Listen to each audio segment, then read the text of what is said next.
This time on Square Roots, one thing remains a certainty. At the height of their glory, even they could not have foreseen their fate or the speed with which it was delivered. By Sonic, the Dark Brotherhood. Isn't it Sonic Chronicles, the Dark Brotherhood? Whatever.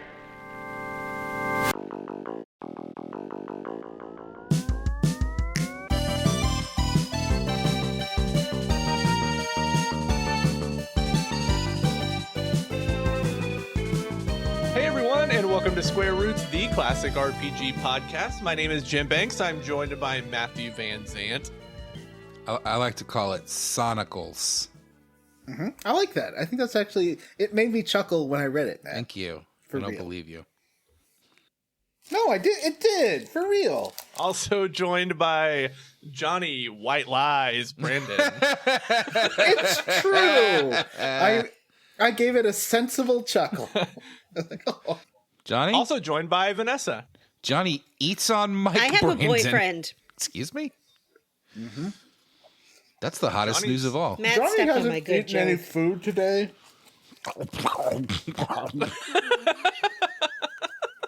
I'm just leaving it in. Introduce That's how me I'm doing it. again. I'm just leaving it in. I want a clean take of my good joke. And Vanessa. I have a boyfriend. Who? Who's your boyfriend? No, Remember, it's from Just the cut game. the whole It's thing a out. reference. Remember, it's from the game. Yeah, remember? We played a video game. For God's I don't know why you sake. needed to say it again. You said it the first time. Because you were talking over it.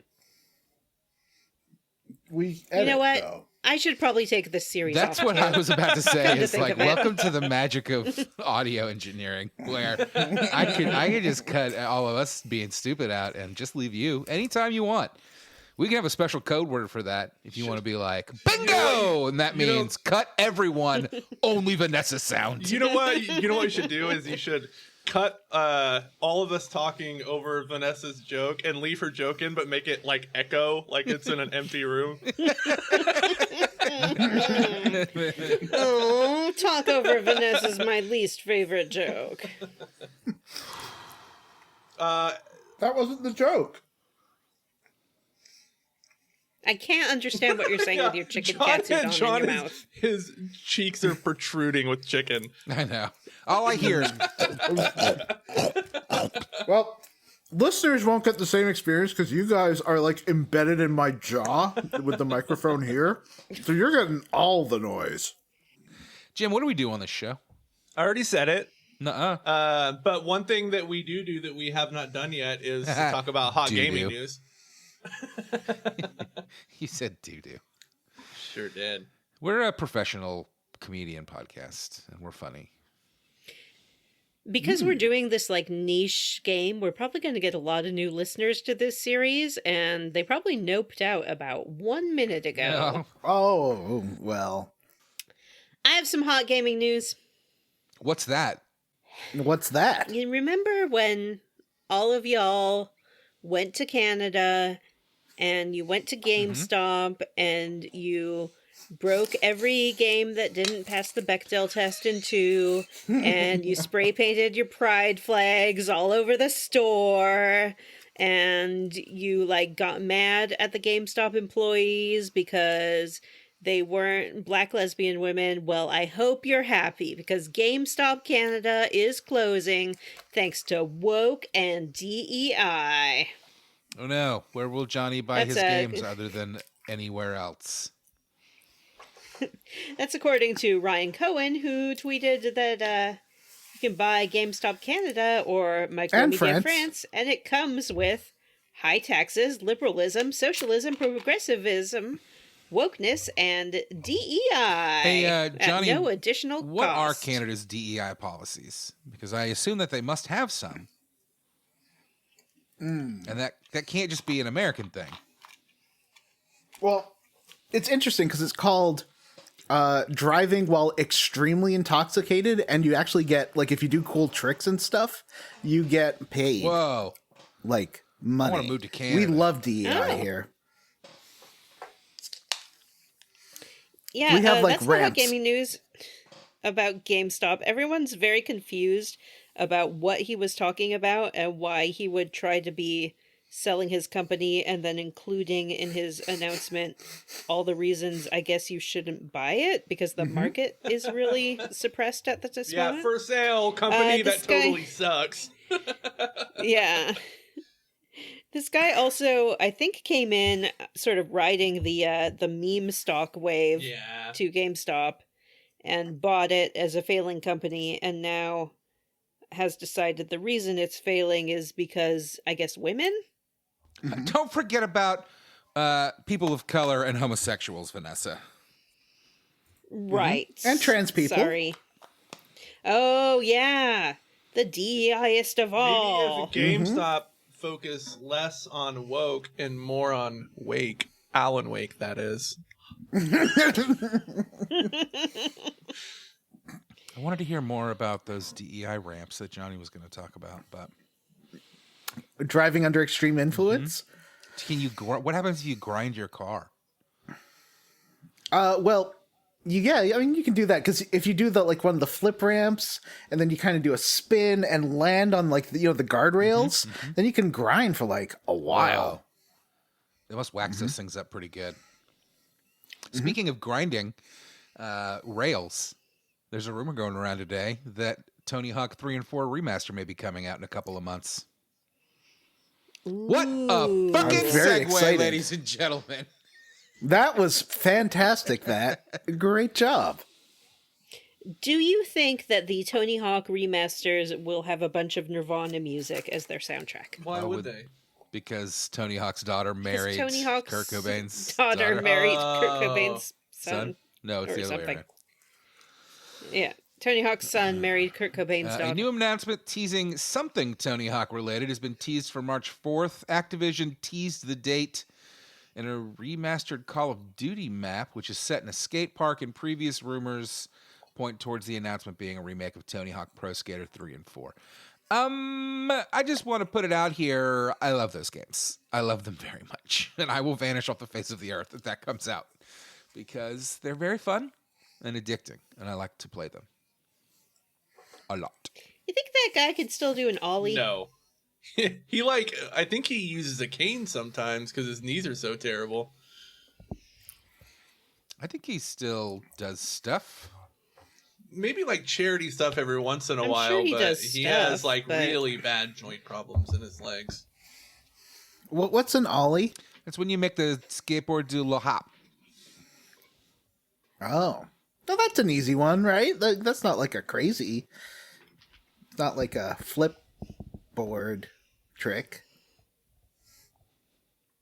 It's not a flipboard trick. Obviously, all the three of us do know that that's very easy because we were all cool skater kids with our hair over Yeah, one duh. eye and like our Tool shirts and stuff. She I was still a wear skater a skinny girl. tie every day. She said, "See you later, Earl." Earl wasn't good enough for her. So Earl had to So Earl die. had to It's my favorite song on the Me First and the Gimme Gimme's country cover album. Me This is too. the second episode in a row I've brought that up. 15-year-old And album. the bones are their money. And so are the worms. Worms are their dollars. Does anybody else have any hot gaming news?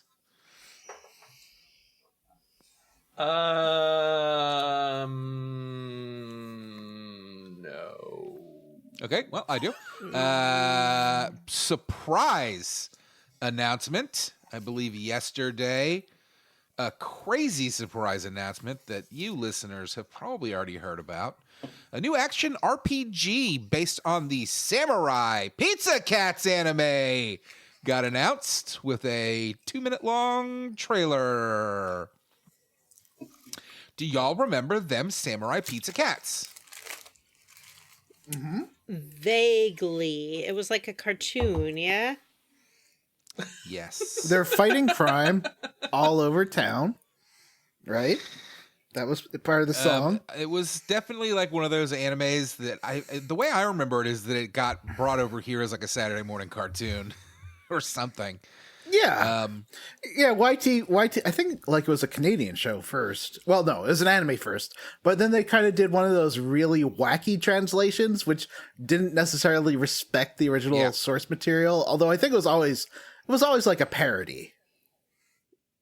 Of Ninja Turtles. Yeah, and like the Power Rangers Sentai kind of. Yeah, it was produced by Saban things. Entertainment, who I think also owned Power Rangers at the time. Oh no, this That says is they would true. Go on to make Power Rangers. Anyway, it was a fantastic show because it was fucking hilarious. This article says that it did take a more comical approach to its localization, filling the series with improv jokes and pop culture references. So I guess it was a bit of a stretch on the localization, but whatever. I certainly fondly remember Samurai Pizza Cats, and what a weird thing to bring back today. But hey, I'm here for it. I'm excited about it. I got some hot gaming news. Yeah, you do. This is something that Jim's going to want to pay close attention to because it's going to impact him in a major way. Vampire the Masquerade Bloodlines 2 has a release Window. Ooh. Is the release window 2025? It's the first half of 2025. No. That's what they're saying. That's what they say. Jim, are you buying this? No. I can't wait for somebody to have to pay I'm somebody gonna say- $10. That's all I know. I think we Let's get made that that bet sweet in like tenor ready. 2022. Yes, but the terms of the bet were that you said it would never come out. So there's And no so expiration far, on I've that. been proven correct. Yeah, you should really be paying Jim like per year on that one. Yeah, it's actually a bet that I can't lose Yeah, because that's true. I can still be like, as long as I live, there's a chance it could be coming out. Speaking of release windows, Dune Awakening has been given a release date, which is kind of a window. It'll launch on May 20th. Is that a movie or a It is game or a TV game. show? Is it the is a MMO? Survival MMO. Oh. Yeah, I don't know. I like Dune, but I probably won't play it. Doing drugs. That's not true. I don't do drugs. I don't think I'd want to play a Dune game unless I could be one of those cool Asiati ladies. Mm-hmm.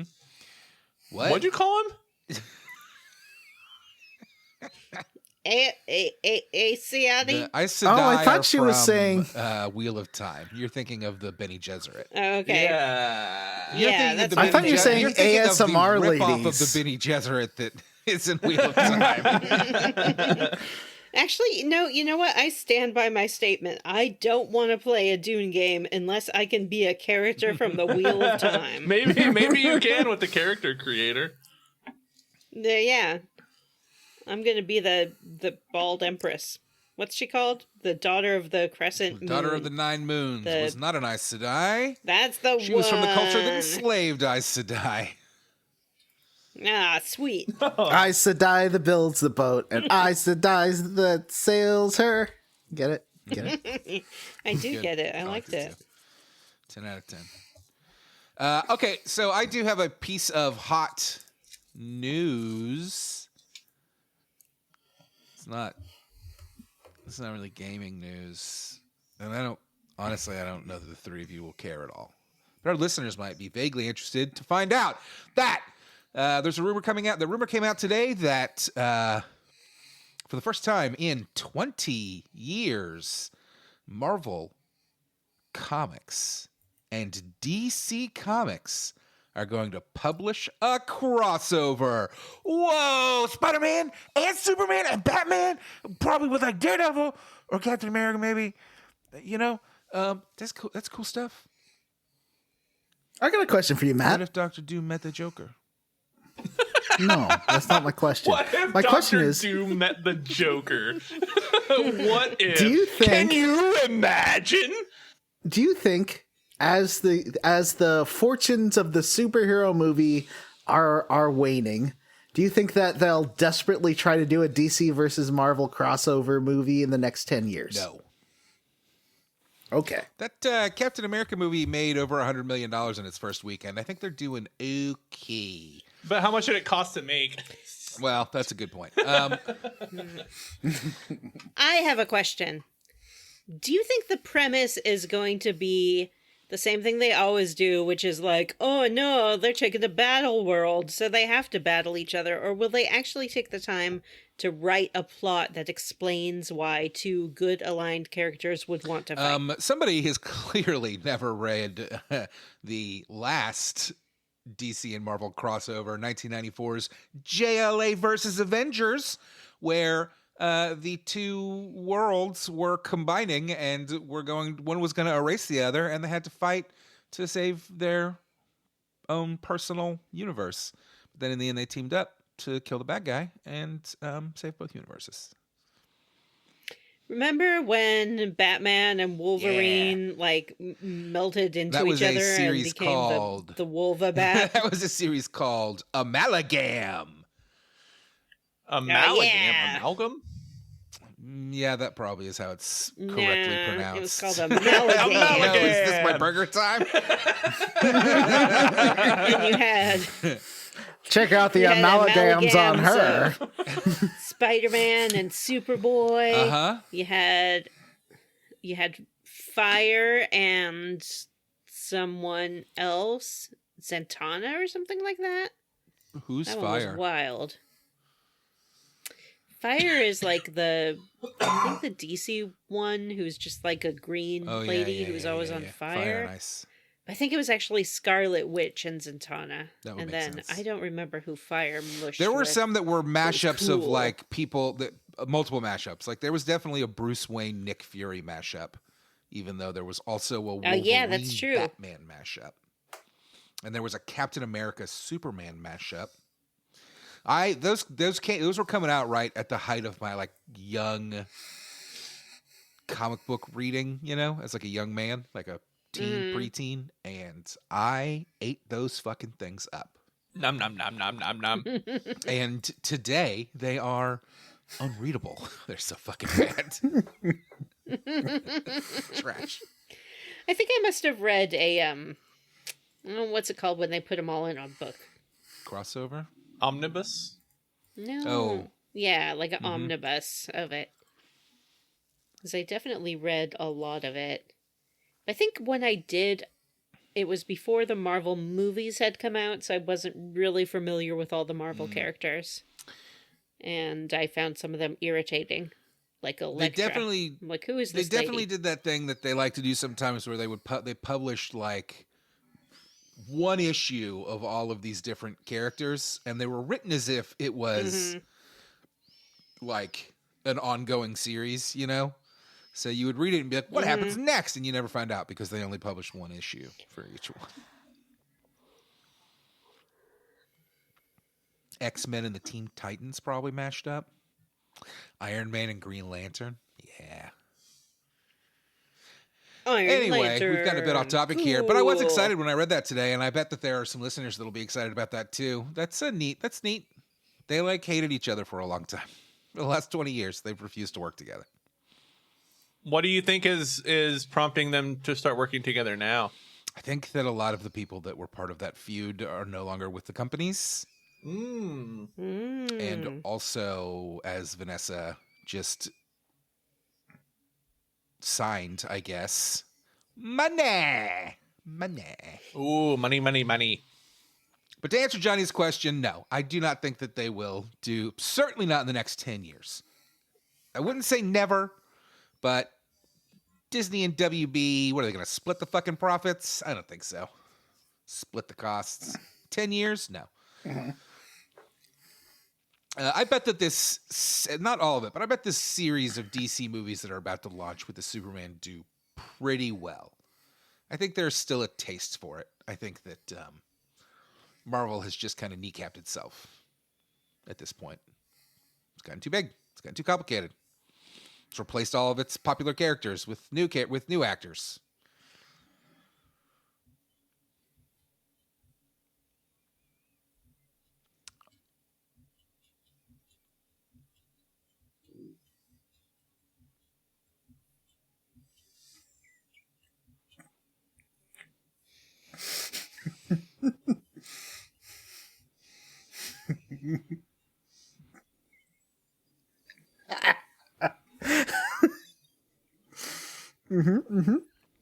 Broke the silence, Johnny. You lost. I know. I was the one. John just couldn't take it anymore. All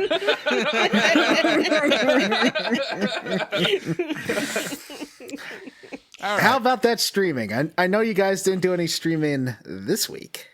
Yeah, I was busy working. Oh, did you not? I didn't even notice. Wow. Wow, Vanessa. Wow. I mean, that's the harshest thing you've ever No, said. it's not. Oh, you're right. And I are both busy with our jobs this week and did not stream, as we did announce on the stream and on the last episode. We will be back next week with more, so hopefully next week, I assume, Jim, with more Yep. Kingdom Hearts 2. I can't stream this next week. I might bully John or Vanessa into streaming with me. Like, I don't want to do 2 weeks in a row with nothing. yeah, I'll do it. Yeah. Oh, we should do more fucking Princess game. That was so fun. Yeah, I'll play Princess Game with you. Anyway, streams. We have a stream that we do weekly on YouTube, the Square Roots Gaming Stream. You can find that by searching up Square Roots Podcast on YouTube. Currently, Jim is streaming Kingdom Hearts 2. The last game that we did was Illusion of Gaia, and before that, Johnny, I believe, streamed Phantasy Star 1. Is that right? Sure. And on top of that, we've got a lot of kind of random release streams, typically around the weekends when mostly Jim, feels like playing some horror games and whatnots. And you can come find all of that.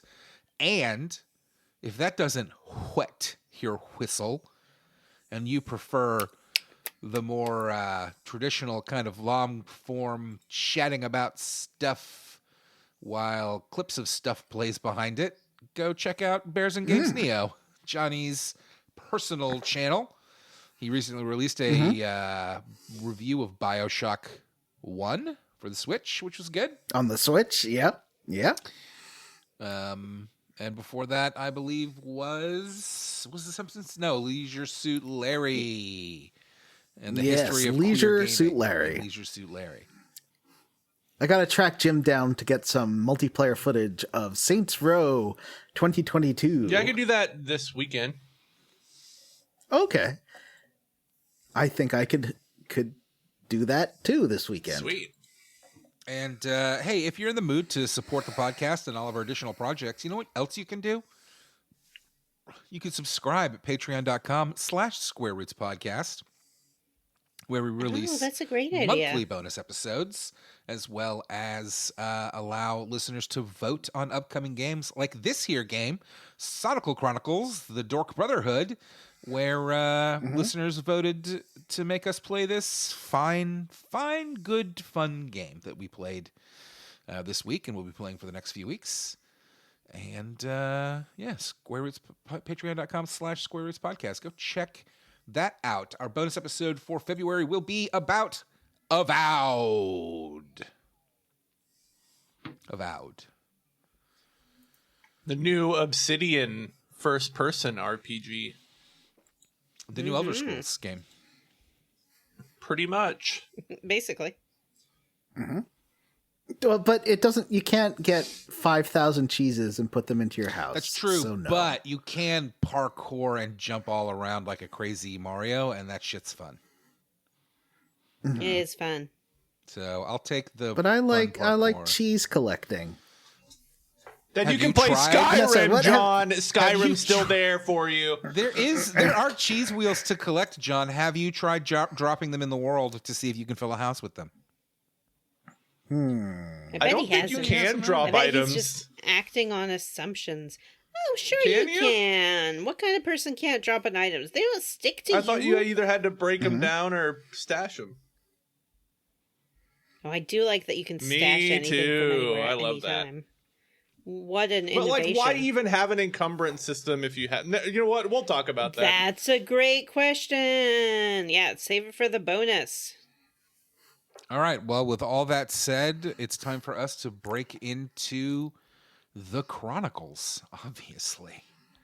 Is that what we're calling it? Sonic Chronicles. What else are you going to call it? Sonic's Foot Fetish Corner? I don't know. Is there like a journal or a Maybe. codex in the game? It's usually what we do.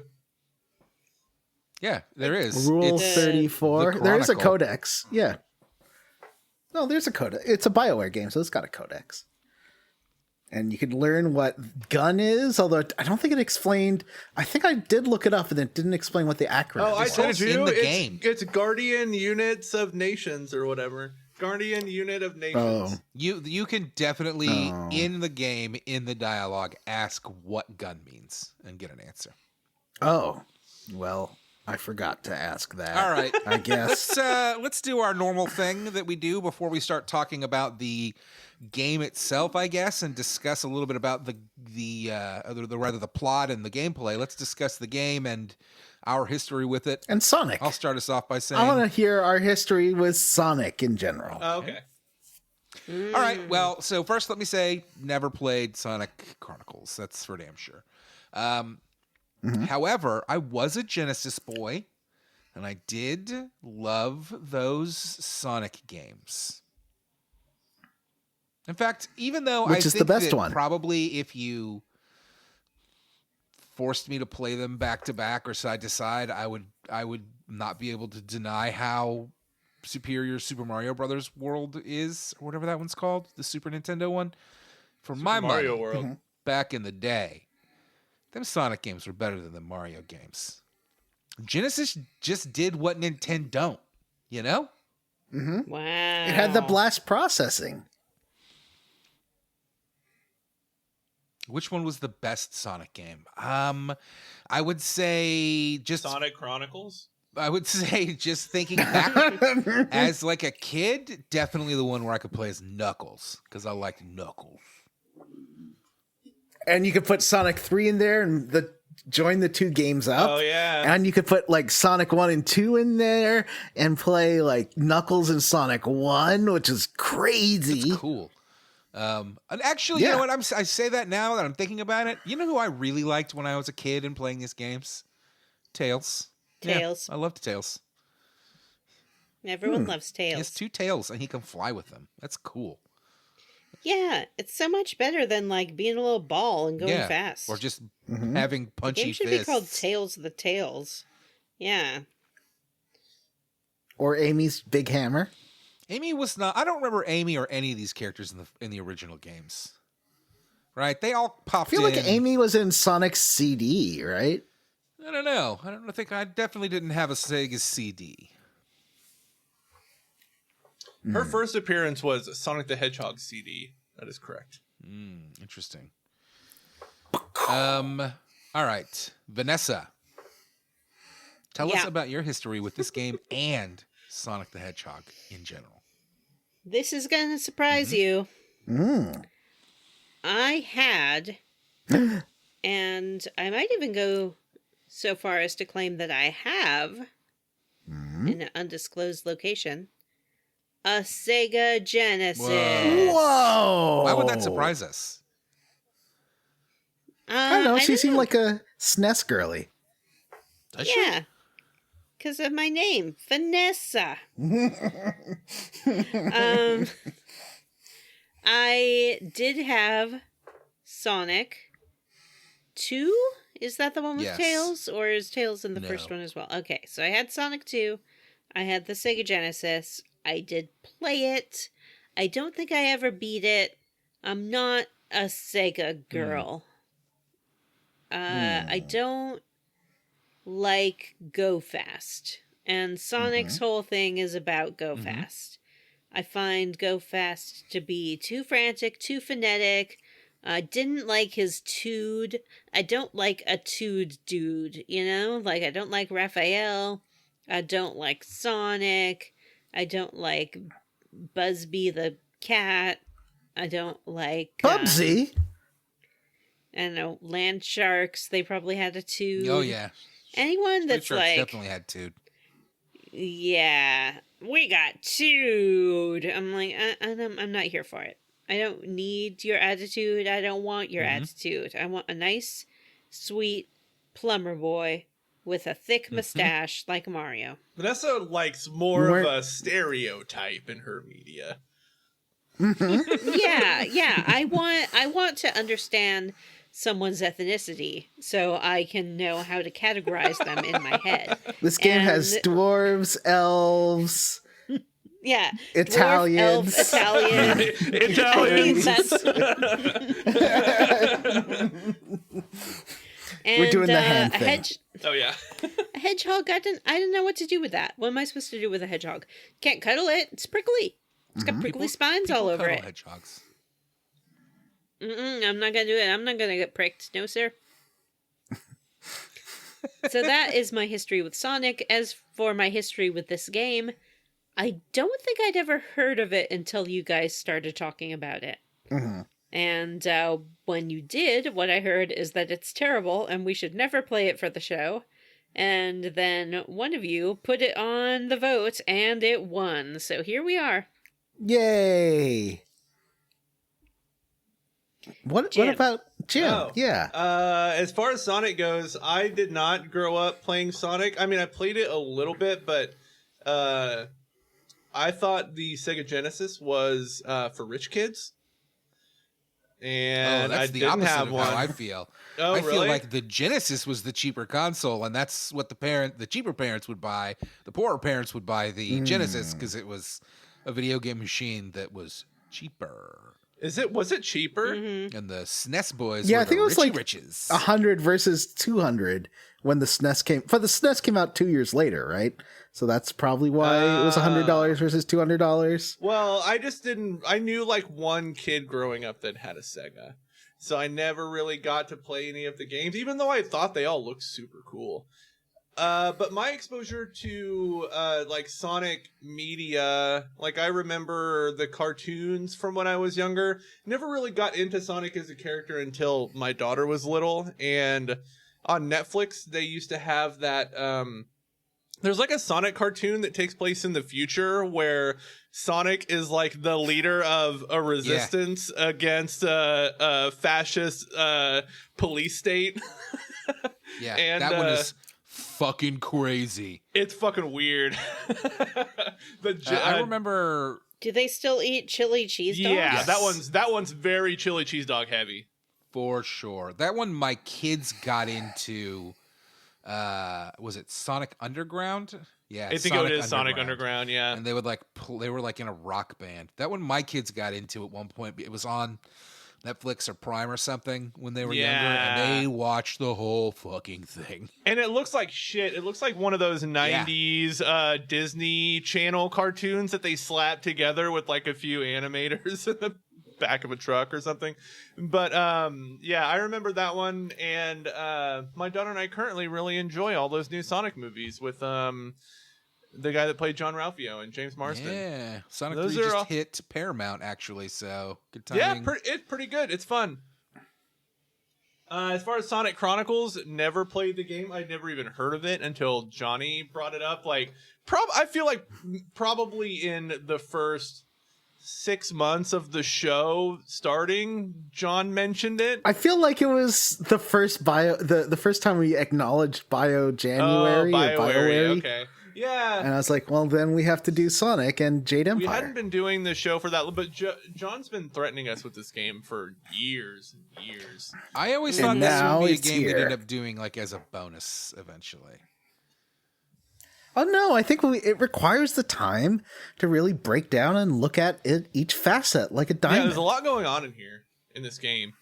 Yeah. There is. There's a lot of characters, a lot of relationships, a lot of backstories. There's to a lot dive of into. organizations. Yep. A lot of stuff going on. 13 of them? I wish. John, what's your Sonic experience? My experience was I remember reading about a game. I remember looking at the first screens of Sonic like in 89 or 90 when it was still like a rabbit, not a hedgehog. There was a couple of like early screens. It still had the checkerboard pattern and like Loops. the loop-the-loop. Yeah, that like way before the game came out. And my brother got it when it came out because we were big Sega heads. We were a Sega family, Team Sega all the way. It was my brother's Genesis that he bought with his newspaper money. And we played a lot of Sonic. That first one. We never got Sonic 2. I don't know why. My brother just wasn't that into it later. But Sonic 1, yeah, I watched my brother finish that. I am terrible at Sonic games. I'm terrible at Mario. I'm bad at platformers in general. So, no Sonic, no Mario for early Johnny. Sonic games are weird and hard because it's all like, gotta go fast, but secretly it's like, but also don't do that. Explore the levels. There's a lot of shit to find. The only Sonic game I really liked was Sonic CD. Because that one was slower paced and had this like really cool time travel mechanic where you start in like current time and things are kind of bad. If you go to the future, things are really bad. But if you go back in time and clear up the pollution machines and go in current time and clean up the pollution machines, then there's like a bright future. It's really cool. It had some really neat ideas. Oh, I wanted to say as well that probably the last Sonic game that I actually like played and finished and didn't just try out a little bit and bounce off of because frankly they're just not very good. Even the newest one that got good reviews that I paid full price for after I did like the first area, I was like, this kind of sucks. Frontiers maybe. Anyway, but I do want to give a special shout out to Sonic Adventures. I believe was a day one release game for the Dreamcast launch. for the Sega Dreamcast, and I remember renting a Dreamcast from the local Hollywood Video and getting Sonic Adventures with it. And you know what? I fucking loved that game. I think going back to try and replay it today, it is almost unplayable. It's so fucking bad. But back in 1998 or whatever, that thing blew my doors off. That whale shattering the dock behind you. Oh, that was so cool. That's all I really remember of Sonic Adventure. 1998. I never played Sonic Chronicles: The Dark Brotherhood because it got such bad reviews. But maybe we shouldn't listen to reviews. We'll find out if the reviewers were once again game journalists. What do they know? Or what was it that dum-dum said again? Game journalists are garbage or something like that. Oh, okay. Yeah. So what is the game where Sonic makes out with a human woman? 2006. Sonic the Hedgehog 2006. Okay. It was just called Sonic the Hedgehog. I've never played that one. So that's my history. I never played this one. I was very excited. You know, I got the game a few months ago. I was hoping to do it with Axe of the Blood God. I just didn't have time. I was super busy at work. And that's why I didn't get to promote my show on Axe of the Blood God. No. Oh, sorry. Mm-hmm. Well, our show, really. All right, let's get started. Let's get started on where all Sonic games start. Not true. The Green Hill Zone, where Sonic lands because Sonic and Tails are looking for No, they're like, Knuckles? you see a cutscene at the beginning. Can't skip the cutscene. There's a cutscene of like... Yeah, that's really important. Like, they're in a... Sonic and Tails are in a plane, and they're... Tails is playing. Sorry. And they're going to... Dr. Do they call him Eggman or Robotnik in this one? Is it Eggman? He has been Eggman. I think Robotnik was specifically like a 90s American translation thing. I feel like they never call him Robotnik. It's always Eggman. I think Robotnik is better than Eggman, FYI. But I agree. They go see... they go to... Well, yeah, Eggman's Mean Bean Machine doesn't sound good compared to Robotnik's Mean Bean Machine. They go to Robotnik's like big helicarrier thing that he has in the sky, and they, along with assistance from Gun, which is the Guardian Unit of Nations, which is something I was not familiar with before playing this game. Actually, did you do a deep lore dive into Gun? I did look it up a little bit, yeah, just because I mostly because I just wanted to know what it meant. But they bring down Eggman's big ship, and he is presumed dead. Do you think that's supposed to be like the end of a different Sonic game? Maybe. I don't know. I thought What year did this come out? 2010? Let me look. Or 2008. I think it was 2008. It's so 2008. It's so Like it just 2000 has the and vibe. late. It is 2008. Yes. It does have that vibe because it is that vibe, Vanessa. Good to know. Good to know. Why are Sonic's feet dirty? I would assume that like it has something to do with other games because a lot of the characters refer to Sonic having been gone for a long time. Oh, okay.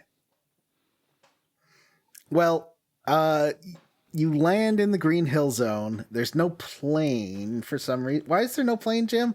I did play this. I only a couple of days ago, and I forgot everything. Yeah, did already. they crash it? I hate to interrupt here, but I gotta say, I was kind of trying to look into the Robotnik versus Eggman thing, and I did find this out. Eggman was designed as one of several pitches for a mascot character to compete with Nintendo's Mario. Oh, What a great mascot. What if we make a worse tall Mario? I like Robotnik. Wikipedia says that since the release of Sonic Adventure, the franchise has reconciled. It was Sega of America that renamed the character. The franchise has reconciled the different names by establishing Robotnik as his real name and Eggman as a once derisive nickname that the character eventually embraced. Oh, good for Yeah, him. you gotta embrace that sometimes, you know? Yeah. so Sonic gets a call from Tails. Tails says, "Hey, Sonic, Knuckles is missing." And you're like, "How is he missing?" He's like, "Well, we were setting a trap because someone's been stealing the Chaos Emeralds, but whoever did that missed Tails' trap and then abducted Knuckles for some reason, which seems weird." Okay, so what's the deal with Knuckles and these Chaos Emeralds? Knuckles is an Echidna, and Echidna warriors are the protectors of the Chaos Emeralds. I believe He's the that's last how of it his works. kind, Right. at least in the movies. Well, And I think in the game too. He's he the guardian of the Master Emerald. the master thing. And he's the last member And of his what- tribe, which is the Knuckles clan. Okay. And what does Emerald do? They can turn Emeralds- Sonics into Supersonics. Yeah, they give you like ultimate Dragon Ball Yeah. power. I don't know that they do that Like, to make you everybody, glowy. but yeah, for Sonic at least, they do turn him into a Super Saiyan Sonic the Hedgehog, where he turns all yellow and his hair gets even his spikes spike up like Goku, Yeah. and he flies. Wow. So, people want that power. Everyone wants, if you could be Super Saiyan, wouldn't you be Super Saiyan, Vanessa? Oh, I don't know. Oh, give me a break. So you're telling me Would that I you look you wouldn't like the ability to turn your hair blonde at will? Well, I don't know how I'd look as a blonde. I haven't been blonde since I was a little girl. Your clothes would turn into like yellow robes, and they'd be super flowing, and don't you look look good very in powerful. yellow. Why would her clothes turn into yellow robes? Isn't that what happens? I don't know. I don't watch Dragon Ball. But maybe if I were a blonde, I would look good in yellow.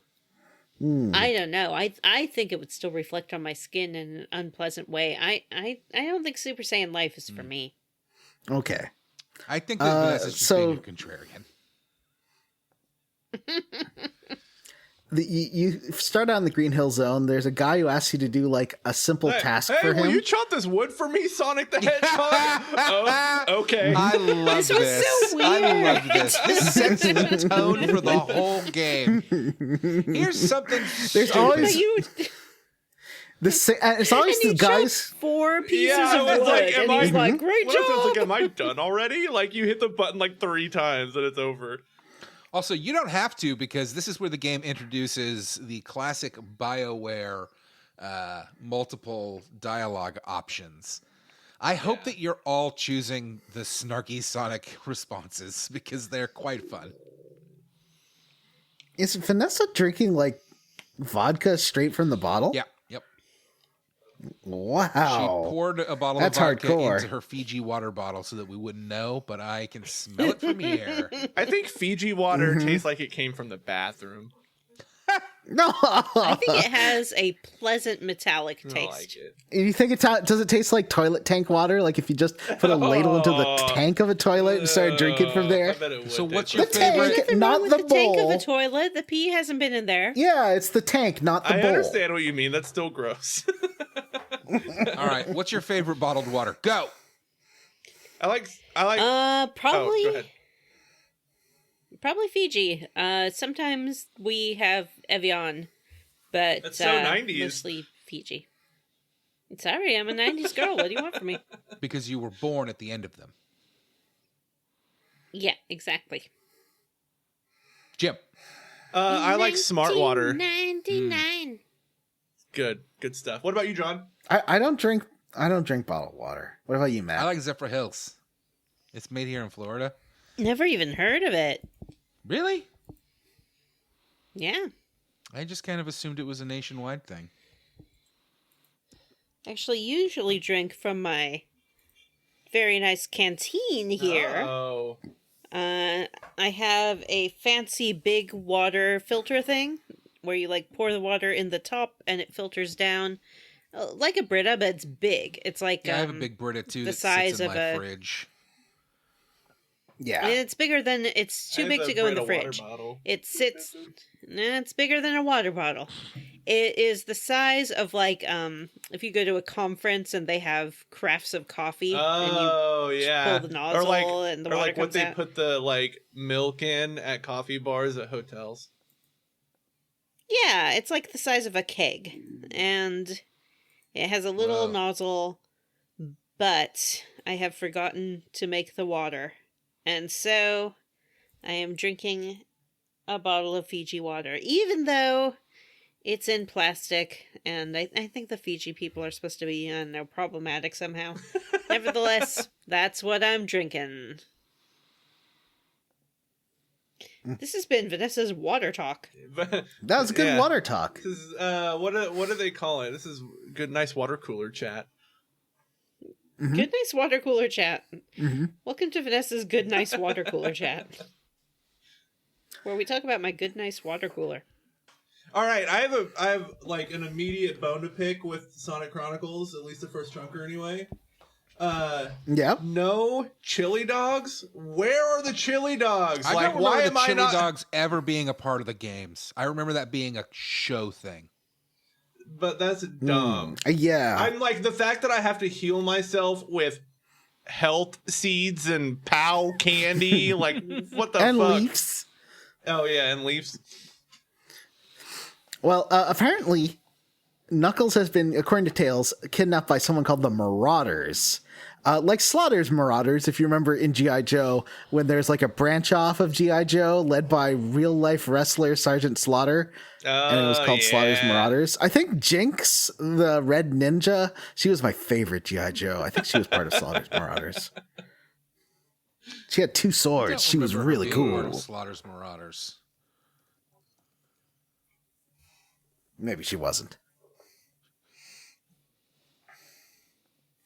But she was really cool. She was probably the best Lady Ninja. I mean, Slaughter's Scarlet was good too. Marauders included Sergeant Slaughter, Barbecue, Footloose, Barbecue. Lowlight, Mutt, and Spirit.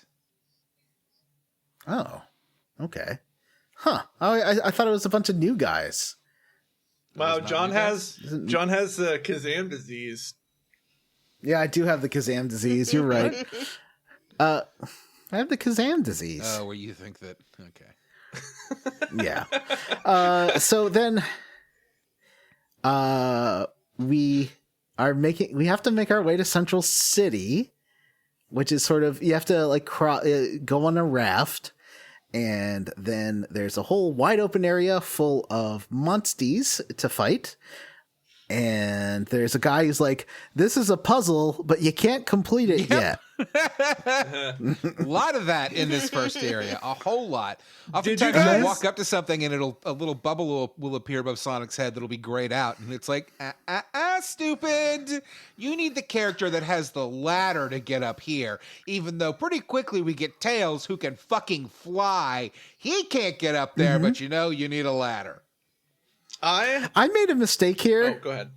But Jim, you go I was first. gonna say I have a real problem with getting lost in these environments and understanding where I can like interact with things. It's like they're designed really weird because it's presumably like it's just a flat 2D environment, but like let's say you're like I feel like I should be able to like go behind a building that I know is 3-dimensional, but like I can only go around like the the 2-dimensional rendering of the building.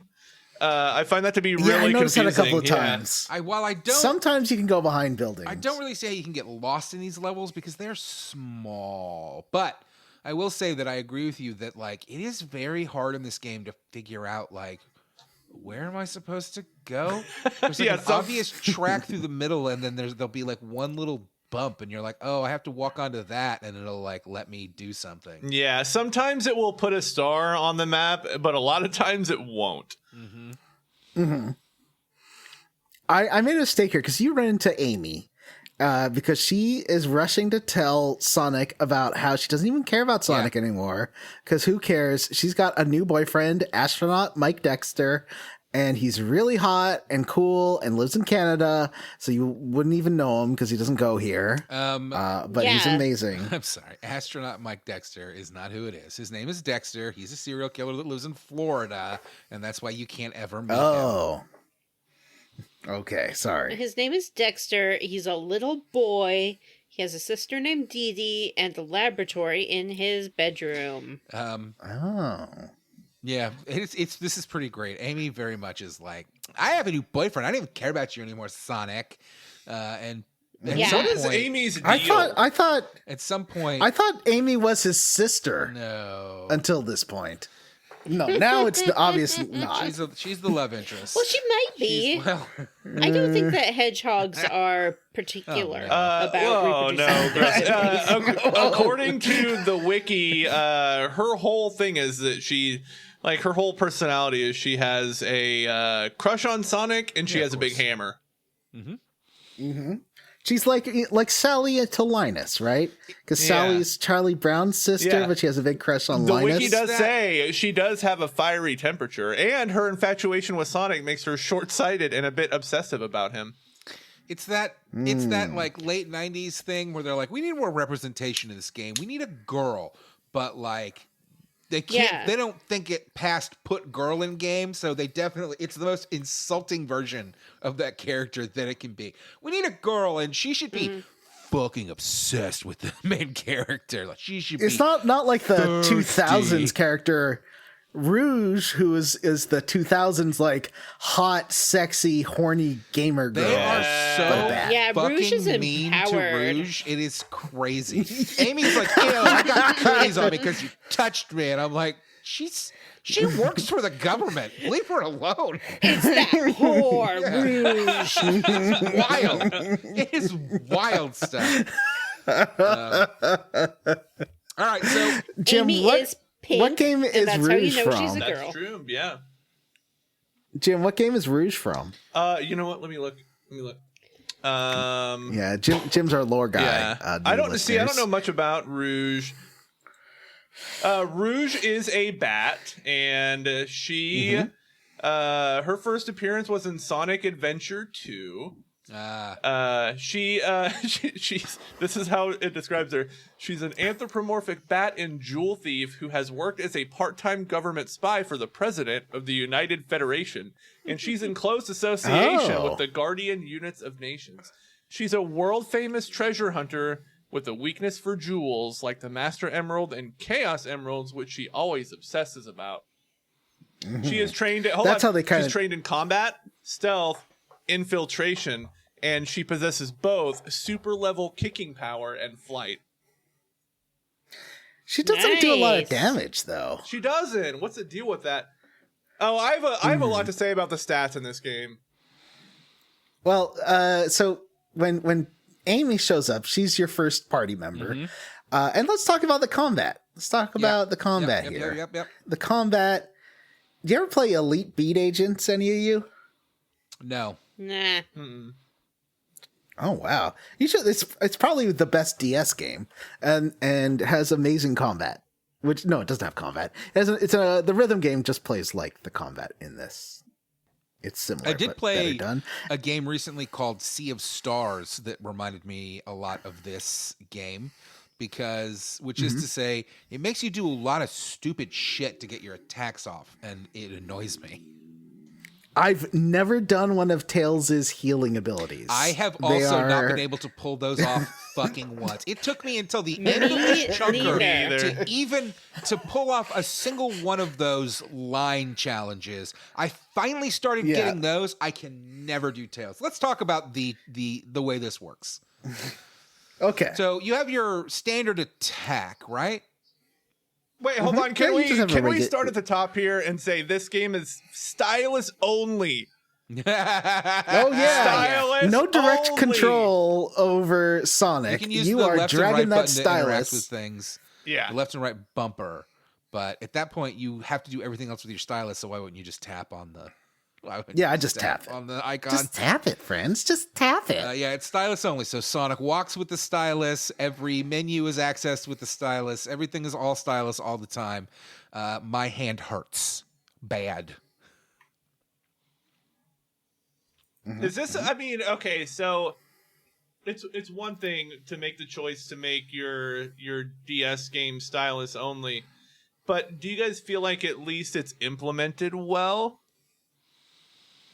Other than Does the it work? combat, No. Does it other work like than it the combat, should? I think it's fine. The combat, I got a problem. It's with. fine. But the walking around, I have done this before. The Zelda DS games were like this, where you had to. They were like Wind Waker sequels. What was it? Phantom Train and Spirit Tracks. and Phantom Hourglass and Spirit Tracks. Yeah. Anyway, so it's fine. I don't love it, but it's fine. But it's in the combat is where it really becomes a fucking nightmare. Yeah, it's kind of annoying to hold the stylus. It doesn't make my hand hurt You don't have big fat guy hands as like much I do. as it. Yeah, I have little lady hands, and so I think that makes it a little bit better. But yeah, it's weird. It's a weird choice. I don't understand. Even if you wanted to do the stylus for the combat and dialogue, you could still move Sonic with the wiggle stick. So it's a strange choice. But you can't move Sonic with the wiggle You stick, can't. right? I tried. You can't.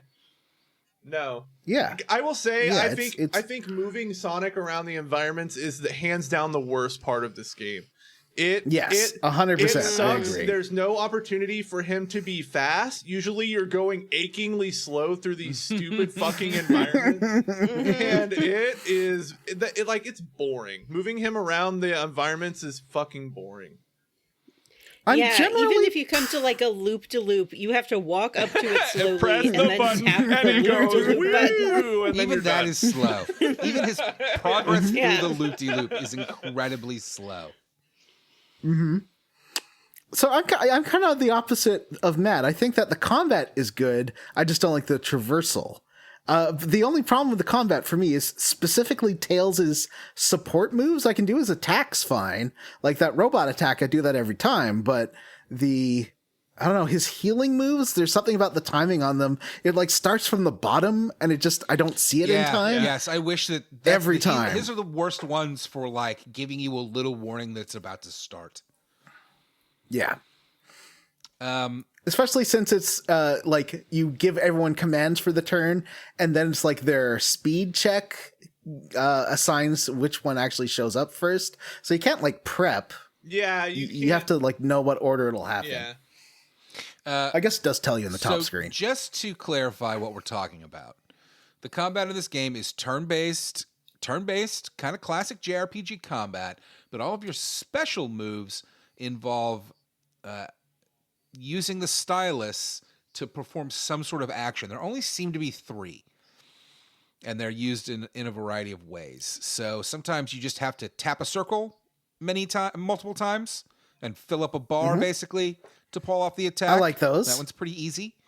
Sometimes you have to tapping is easy. do the old tap the circle. There'll be a small circle and a large circle will close around it, and you have to tap the circle as the larger circle closes around it at the right time. So it's a timing thing. That one I have gotten down pretty good. I've realized that you just kind of have to slow yourself down. It's very tempting to go tap tap tap, but you kind of have to tap tap tap, and you can got to go slow. Yeah, you kind of do. And then the last one is you have to drag a circle through a line on the screen, and this is the one that really fucking threw me for a loop. I did finally. It is impossible. I did finally at the end of this finicky. chunker figure out that it's not just that you have to drag the circle through the loop. It is that you have to stay exactly on the line on the screen. Mm-hmm. Your stylus must be. So you have to be like. But I don't understand. You're not actually dragging the circle. You are drawing a line through. You're copying the line in time with the circle. You are not. That's what fucked me up. Is I thought you were dragging the circle through, and you're not. You have to keep your stylus in the circle and on the line, and the circle I think just kind of is doing its own thing. And if you mess it up, then it fucks up. But you have to be exactly on the line and inside the circle. It's dumb. This really makes me want to do an Elite Beat Agents as a bonus, because I think, especially Vanessa, I think would find it delightful. It is very stupid and fun. And Vanessa loves silly things. I'd find games delightful before and split and up look in what their happened. face. So you got to be careful with that. Don't do true. it, Johnny. You'll be left disappointed and alone in a barren wasteland of emotion. Anyway, Like every man who ever encounters me. the combat is frustrating. Sometimes when you pull it off, I think it does feel satisfying and good. Particularly the tap the circles one, because that one does involve like some good timing. When you get a perfect on that, it's like yes. The line is too hard for me, and I literally was trying to figure out how to turn it off. Like, please, please. I did read that there's like they're not called amiibos. What are those things? Chows. There's a cow you can find. It's like a very rare cow that will make every special move succeed. Yeah. I got the one that makes Sonic. It'll like auto complete no matter what you do. If I I'm could gonna stick put that on Tails, I would be Tails. so happy. Yeah. So Tails is a With support Sonic, character. I put. And all of his moves are the line. Every single one. The other characters seem to have different mix-ups of the types of moves. Tails, all fucking lines. Including his heal ability, which is infuriating. This is a game for children. Yes, Vanessa. Johnny has his hand raised. You had your hand raised. yeah, I just wanted to tell it you was that Johnny kind has of like his hand raised. a Roman salute there, Vanessa. I was getting a little uncomfortable the higher that hand went. Anyway, oh God, what was I saying? You distracted me with your Roman salute. What were you talking about right before, doing a Matt? Roman salute. I was talking about the various kinds of tapping mechanics that are used in the combat, and specifically Tails. And we were talking about the chows and how apparently there's one that makes it easy, which I desperately need. I found a fire chow and put that on Sonic, and he does like double damage every hit. So definitely recommend that. It doesn't work on robots. Let's explain that too, because we're talking about it without any sort of explanation. They're just like accessories. There is no explanation for it. It's they're so just weird. accessories that you find that are like little monsters. So, and the chows I think first showed up in Sonic Adventure with that little Dreamcast had the little virtual thing inside the controller that then you could take out and like take to school with you. So, and you could collect the chows, and then you could take it out like a Tamagotchi and like feed it and grow it. And you can do that? Oh. On Dreamcast, yeah. And That's cool. so this has got a similar thing where you collect little eggs around the world map, and then when you do, you get a new Chow, and you can equip it to your characters. It seems like there's a lot more to that. Maybe you can like feed them and make them grow as well. I don't know. That seems to be a larger thing than what we have so far, so we'll see. But you equip them. I do like that when you equip them, they do show up in the field during battles. Is like a little They're like hovering behind you. a little floating monster with each of your characters. It's so weird. So the hot Chow tip that I read is to equip one of your characters with Find a Rare Chow, and then always have that on when you're exploring new areas. Oh, that's a good In the idea. hopes that you will hatch a rare Chow that will auto-complete your special moves for you. This reminds me a bit of the Blades mechanic in Xenoblade 2. Xenoblade Chronicles 2. It's very similar kind of idea. I like it, is what I'm saying. I think it's cool. Go Chows. And so this whole Sonic Chows thing always makes me think of that gif of the guy from Final Fantasy Stranger in Paradise saying, "I'm going to kill chaos." I always imagine he's saying, "I'm going to kill Chows." Because they're spelt the same. See? Oh, I guess like Get- these are recurring things in Sonic, the Sonic Yeah, series. yeah, they're in said that. like Oh. yeah, Matt had it on the Dreamcast. Oh, right, and right, they're in right, a lot of the right. games. I mean, Yeah. I think they've been in basically all the games ever since. Yeah, since the Dreamcast. Yeah, I think they're kind of a staple of Sonic. I don't know if you guys now. noticed this, but it's like chaos, right? They're like little chaos. Little chows. Yeah, little chows. So Amy Rose joins your party because she just wants to spend time with Sonic and they want to find Knuckles. And she has the ability. She starts with the big hammer and she can smash boxes. I thought. I guess that first time I was tired and I didn't pay attention because I thought all these boxes that you could smash were you had to wait for Knuckles because it shows a fist icon and not a hammer icon to break the boxes. So I never actually tried Amy again. And you actually have to break some, I think, to get through this chunker. You do. Yeah. So that was my that's what took me so long. I ended up gaining a lot of levels, actually. Kind of looking around, trying to figure out what to do in the chapter 2. But in chapter 1, all you gotta do is cross a bridge where some robots, these marauders, assault you. They're robots. They throw stun They, grenades at you, and it sucks. That Except sucks. I'll be honest with you, Jim. You were complaining about it a lot, and it is just that tap the circle thing. And once you get the timing down on that, it's not. Yeah, but I was bad at it. At least until the end. They say that they're working, this like sassy robot says they're working for someone named Shade. Sonic doesn't know who Shade is.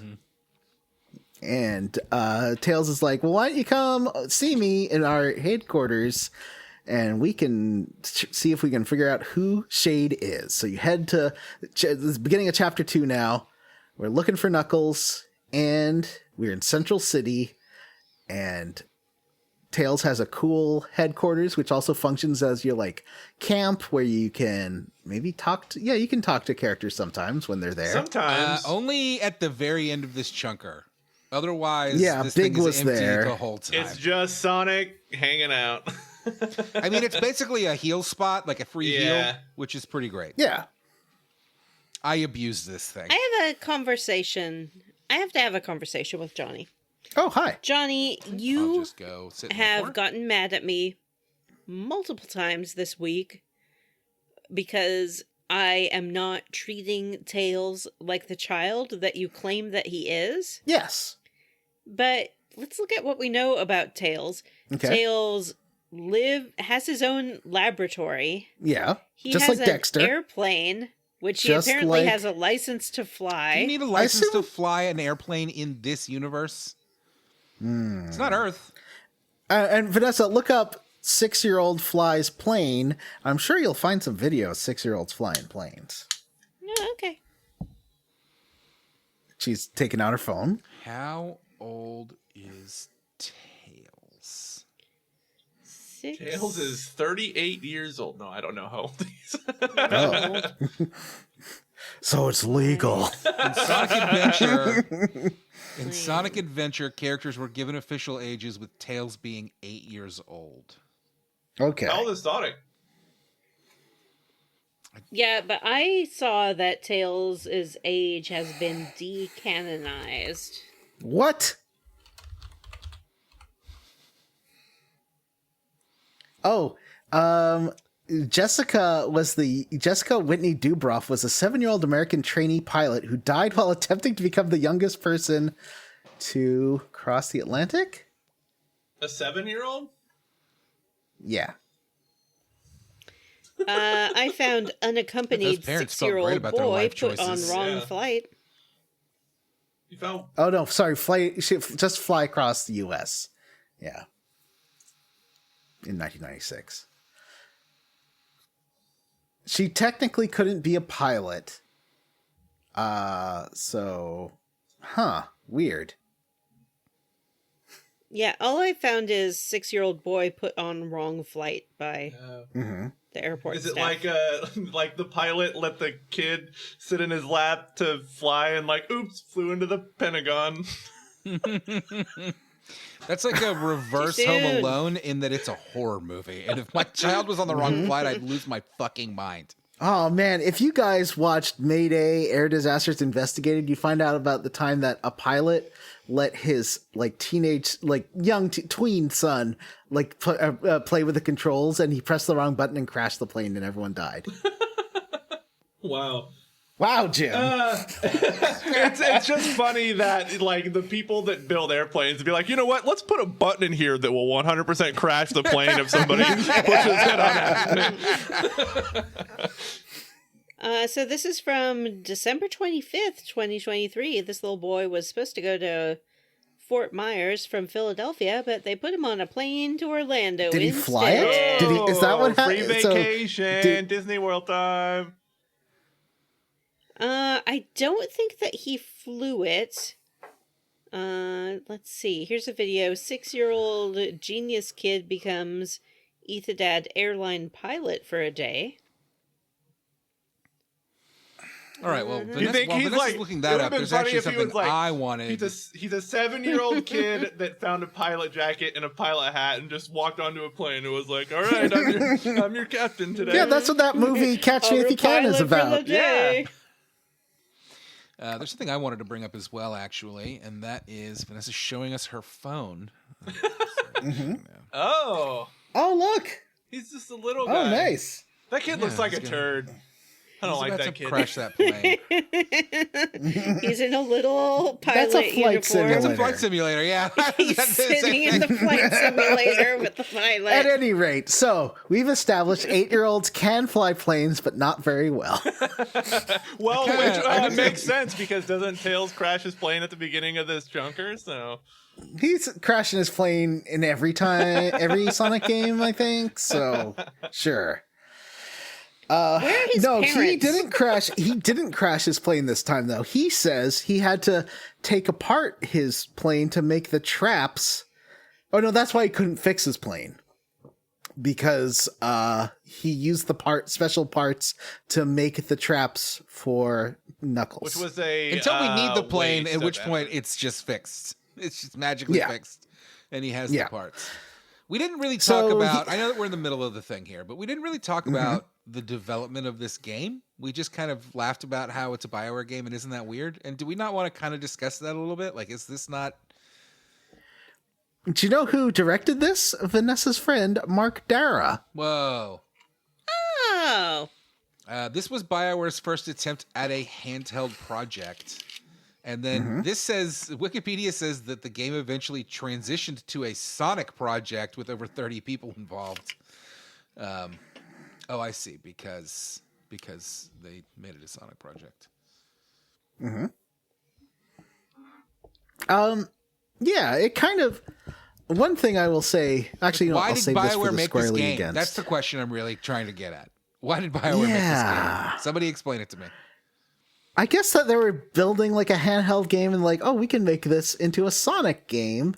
with this license, so maybe they sort of made it into a Sonic game as they were making it. I feel like around this time, like Sega was trying to find like Sonic's new thing, you know, like it didn't really work in 3D the way that they wanted it to.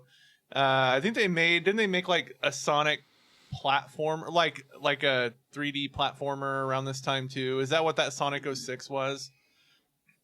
I mean, Sonic That was Adventure like- is a 3D A 3D. platform. Yeah. But like, I feel like they just like, well, maybe RPG, whatever. We'll see if that works. I mean, I agree with you. Sonic was really big and is still a very popular character that they have just not been able to nail down a decent game for in years, because going really fast just doesn't really do, like, there's not a lot you can do with that and then also be like a full game, unless it's just a racer, you know? Like, Or if, like, honestly, going I said this fast- earlier, the original Sonics had this problem where the games both want you to blow through the levels going as fast as possible and using all these fun loop-de-loops and all this shit, but then also want to constantly stop you and have you explore the level. And it just doesn't really work, and it's never really Well, worked. that, and you're like going fast and having fun, and then you hit some spikes immediately. Yeah. Or like one of those bugs shoots a fire shot, and you're like, ah. So,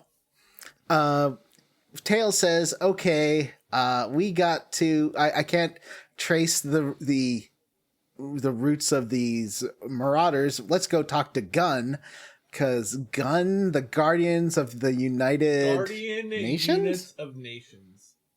I mean, The Guardian Units of Nations. This is some wild stuff. Like, this is a game. This is a series for children, and one of the recurring. This is not for this game.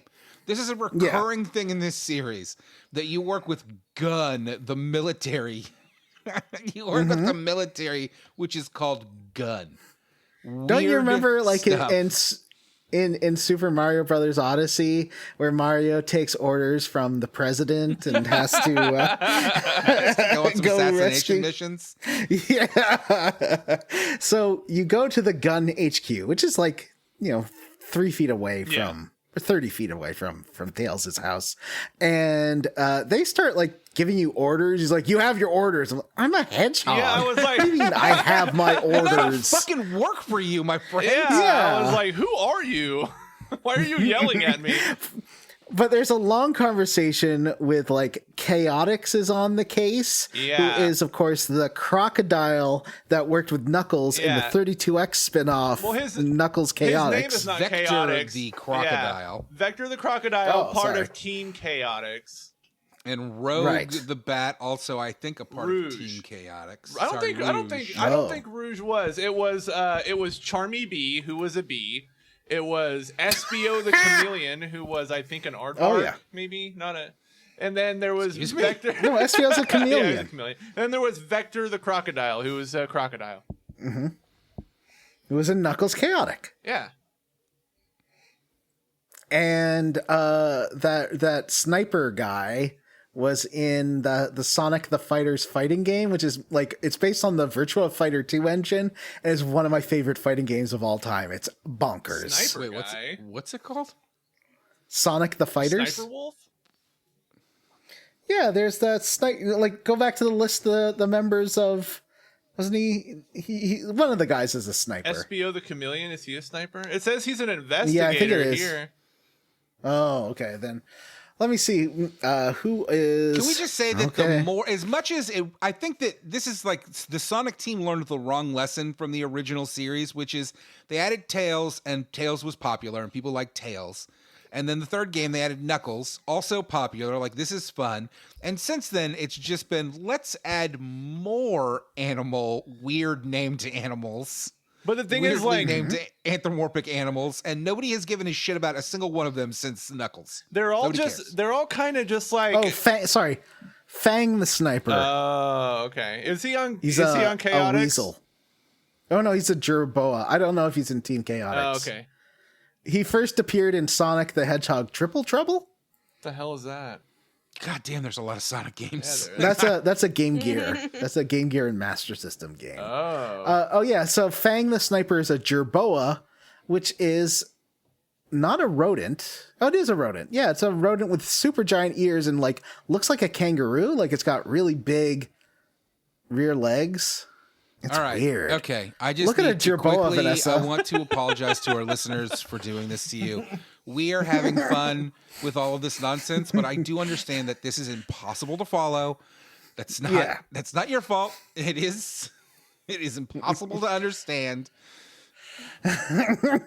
I'm sorry, listeners. We love you. No, Johnny, it's fine. This. I'm not saying that Yeah, this is bad and we shouldn't this is what talk they about it. wanted. I'm just letting them know that I am sorry that we have to talk about Charmy the Bee now, okay?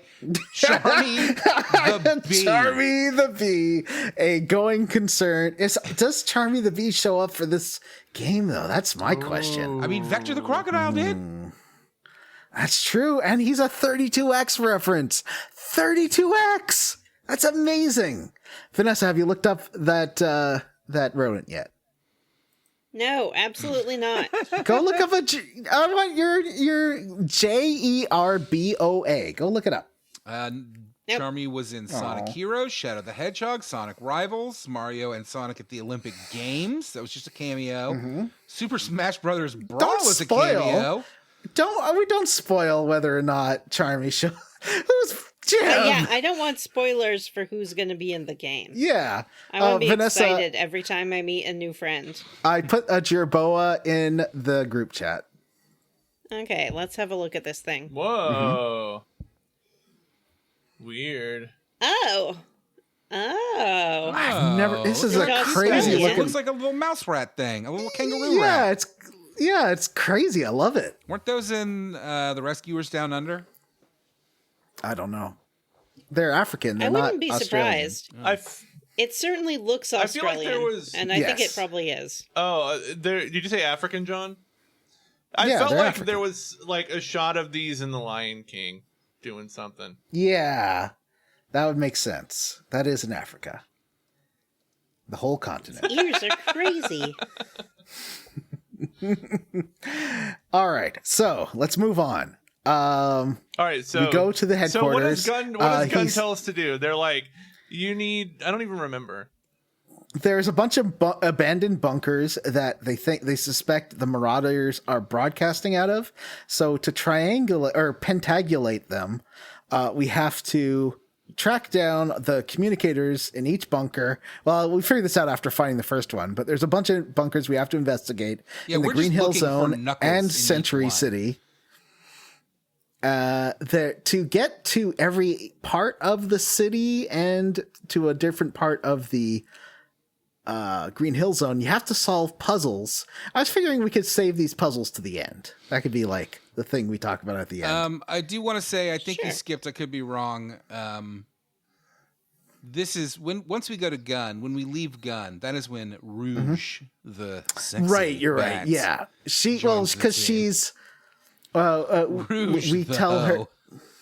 We tell her that there's going to be Chaos Emeralds involved, and as we all have established, Rouge is crazy for those Chaos Emeralds. So she is going to work with us and Gun to Yes, help well- save Knuckles and find the gems. Because many of them are emeralds that are not green, which seems like a weird thing for an emerald. Am I wrong?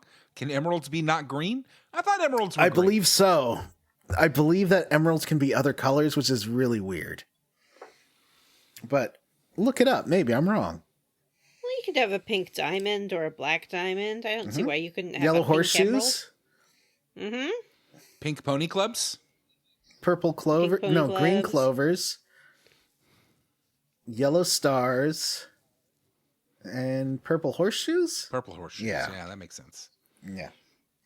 I think that I have only tried Lucky Charms once, and it was not in like bowl cereal form. It was like another kid had a little baggie of dry He Lucky pulled some Charms. Honestly, Lucky Charms out eating of his dry Lucky pocket and you Charms- ate it?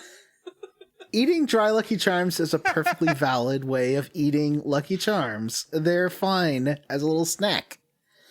Right, and I was like, can I try it? Because I've never tried one. And they said, yeah. And I was like, can I try one of the marshmallows? And they said, no. So I only had the Oh, like cereal part of Well, the Vanessa, Lucky Charms. next time we hang out, I will buy you a box of Lucky Charms. The non-marshmallow parts of Can I make Lucky a Charms suggestion? is just cardboard. Like, it's just shredded cardboard Yeah. they put Yeah. Can I in make a a box suggestion? of Don't. marshmallows. They're gonna let you down. Yeah, they're not very good. I have not suffered from a lack of opportunity to get Lucky Charms. I think that there are probably a number of places nearby that I could go and get a box of Lucky Charms should I so desire. So it's not really a want for Lucky Charms that has kept me from having them. All So, right, Vanessa- I refuse No, to wait. allow this Do you- discussion to continue any further until we talk about Rouge the Bat. Do you believe that Rouge the Bat and Amy's conversation that happened, does that or does that not pass the Bechdel test? No, because everything Amy says is Sonic coded. You're right. And the whole, I think, impetus for her disliking Rouge is she thinks Rouge is like a challenge to her man. If you try to have Rouge's back in these conversations, Amy gets very angry at you. She does not like I it. definitely pissed off Yeah. Amy here. She's very mean to Rouge and is like, ew, you look like you smell like a trash can and like you have fucking germs. You're and wearing that to the party? It's so fucking weird. This game, it's not just this game. It's because this is, I'm sure that this is across all these games. It's so fucking weird that they're like, all right, well, here's Amy, and she's like our good girl. And we have Rouge, and she's our bad girl. And so everybody's going to treat Rouge like she's a piece of shit. Like she's disgusting. Rouge is Like, how dare this Rouge bat is like try to like 30. How dare this bat wear like a low cut top? What a fucking slut, am I right, guys? Rouge is a cop, though, so... But she's also a thief. Yeah, like a cop. Yeah, Rouge is like Catwoman. Wow. You know, she's a supervillain and a superhero. Yeah, Just you kinda ever heard of depends on what the story asset needs. forfeiture, Johnny?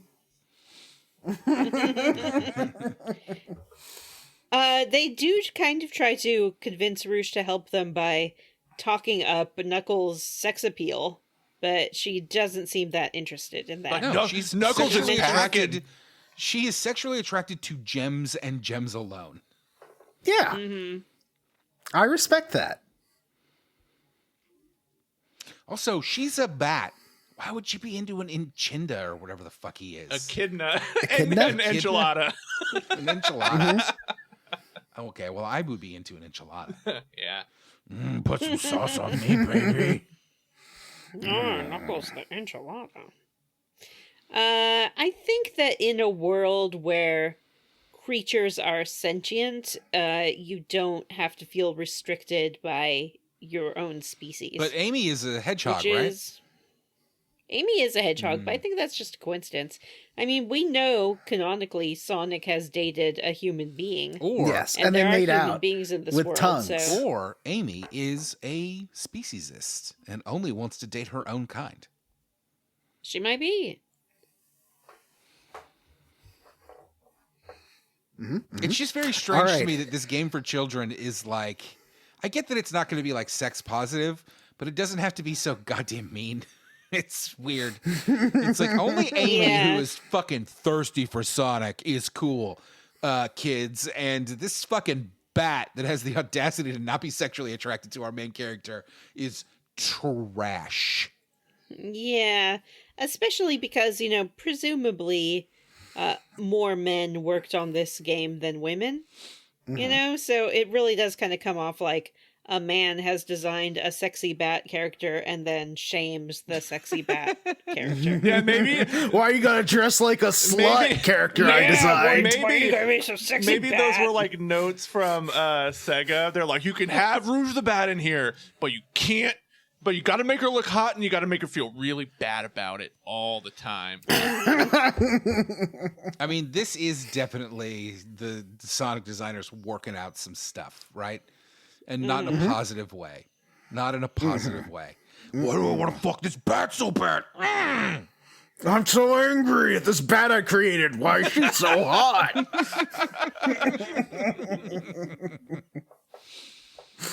I The think, only girls who are into me are annoying. guys, I think that we just drilled down into the heart of misogyny. I think that we figured it out.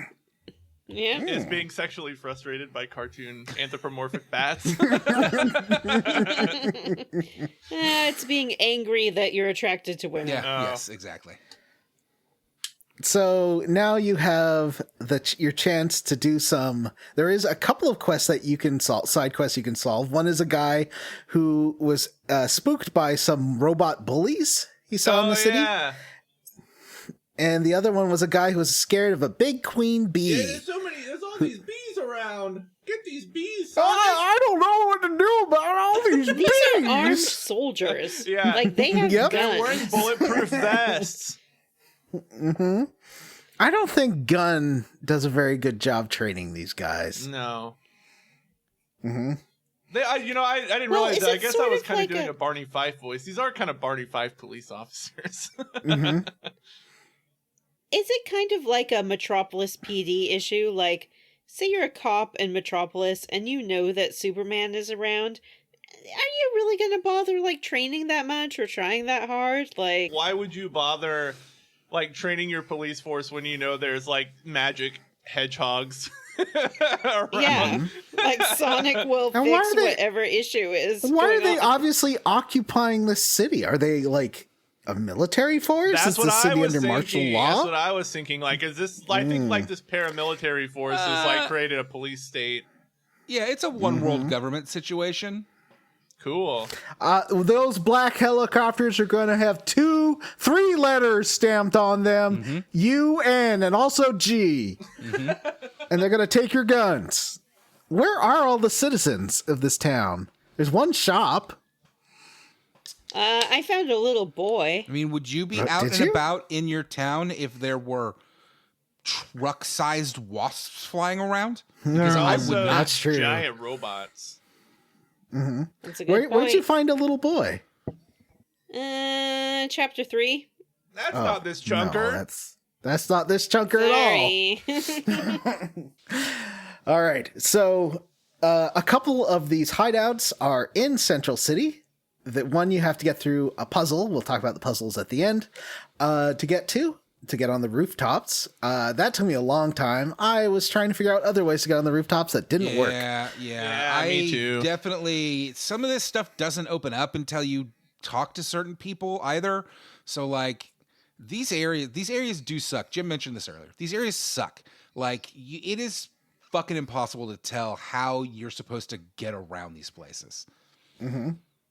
Because I found that pipe opening and I tried interacting with it. You couldn't do anything. And you can't do anything with it until you talk to a guy who's there's kind of just- not there's right just next to a the pipe. guy, he's like down the street.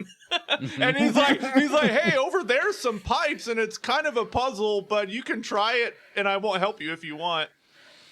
But it's 20 bucks. Or I'll charge you 30 fucking Yeah, rings, or I'll which charge is you 30 currency rings. in this game. Yeah. If the game charges you 20 rings just to retry a fight if you lose. Yeah, what's up with that? Come on. Yeah. Persona It lets is you do it weird for that- free. Like, these people in this town know that Sonic is there to help, and they want him to help, but every puzzle there's a guy and he's like, yeah, I can help you out with this for 30 bucks. So I the guess other it says a one, lot about human nature. there's a manhole that you can go down into, and all these abandoned bunkers are the same. There's usually a treasure chest or two, and there's going to be a robot that there's one coin in the middle, and when you touch the coin in the middle, No, it's not just when you touch the coin, because I would always go to the chest first. Like, so Ring. when you would get close to the chest, he would like jump Ring, down from the yeah. ceiling. What a surprise! The first 3 Yeah, and times. these rooms look like identical. There's a stairway on the right hand, like lower right. There's a ring in the middle, and there's a black treasure chest in the upper right. That's it. And you have to do like 5 of these. No, it's 4, isn't it? Yeah, it's 4. And- 5. Oh, is it? Okay, yeah, it's 5. Yeah, because the 5th one is the one that's not like on the map. Yeah, I also didn't realize that some of these were going to be in the Green Hill Zone. So I did kill like 30 minutes just going like, what the fuck? And finally went back to Green Hill Zone just to do something, just out of boredom. I was like, let's go see what's going on over here. Like maybe I got Tails now. Yeah. Maybe I can like get a treasure chest, and realized, And Cream was there, and Cream's friend Cookies or whatever was missing. That's a Cream cheese. Cheese and what's the deal with Cream? Cheese is a chow.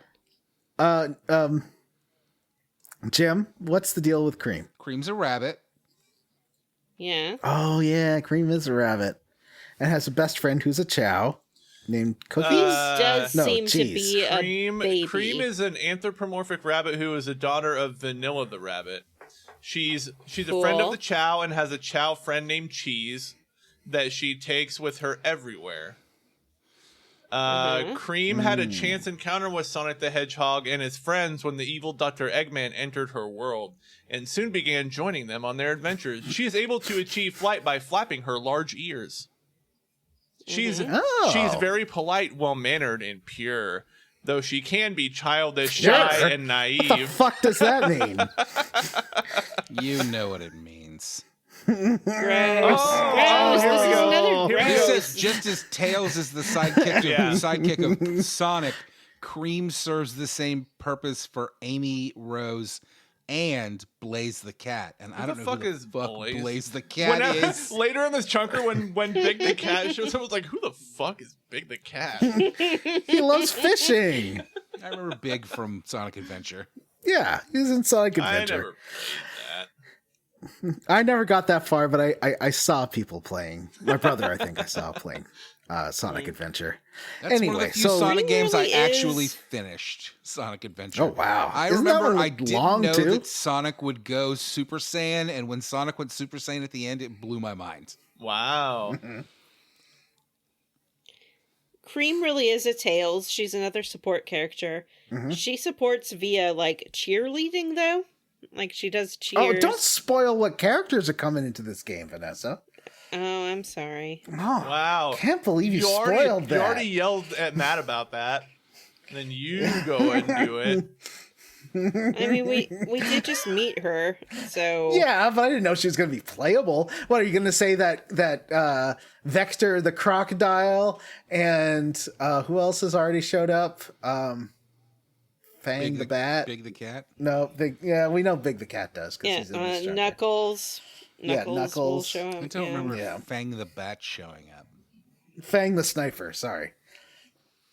He's a kangaroo Fang the rat. Sniper who you made up. He's a kangaroo rat. Anyway, so we do all four... Oh yeah, when you defeat the robot that attacks you, it happens every time, you do get a communicator, and Tails is like, if we find enough communicators, we can probably pentagulate where this signal is coming from and figure out where the Marauder's secret base is. Yeah, and I was like, all right, I'm going to get one more communicator, and then we'll be good. And then it's like, nope, we need another one. And then, there's another one. And then they're like, oh, actually, there must be a fifth base that isn't on, that Gun doesn't know about. And it's in the Green Hill Zone, and it's in the corner, so you can hardly see it on the map unless you look. Oh, there's actually a star on the map right there in the corner. I had to look that up because I couldn't figure out where I was supposed to go. So that there's also these robots. If you defeat these robots before the other characters in this fight, they'll come back to life. So you have to make sure, like in a fight with two robots, that both robots die in the same round. Yeah, that was frustrating. It was very annoying. I will say that Amy has a buff that she can cast, Kiss or something like that. Cast some Below power. Kiss. Yeah.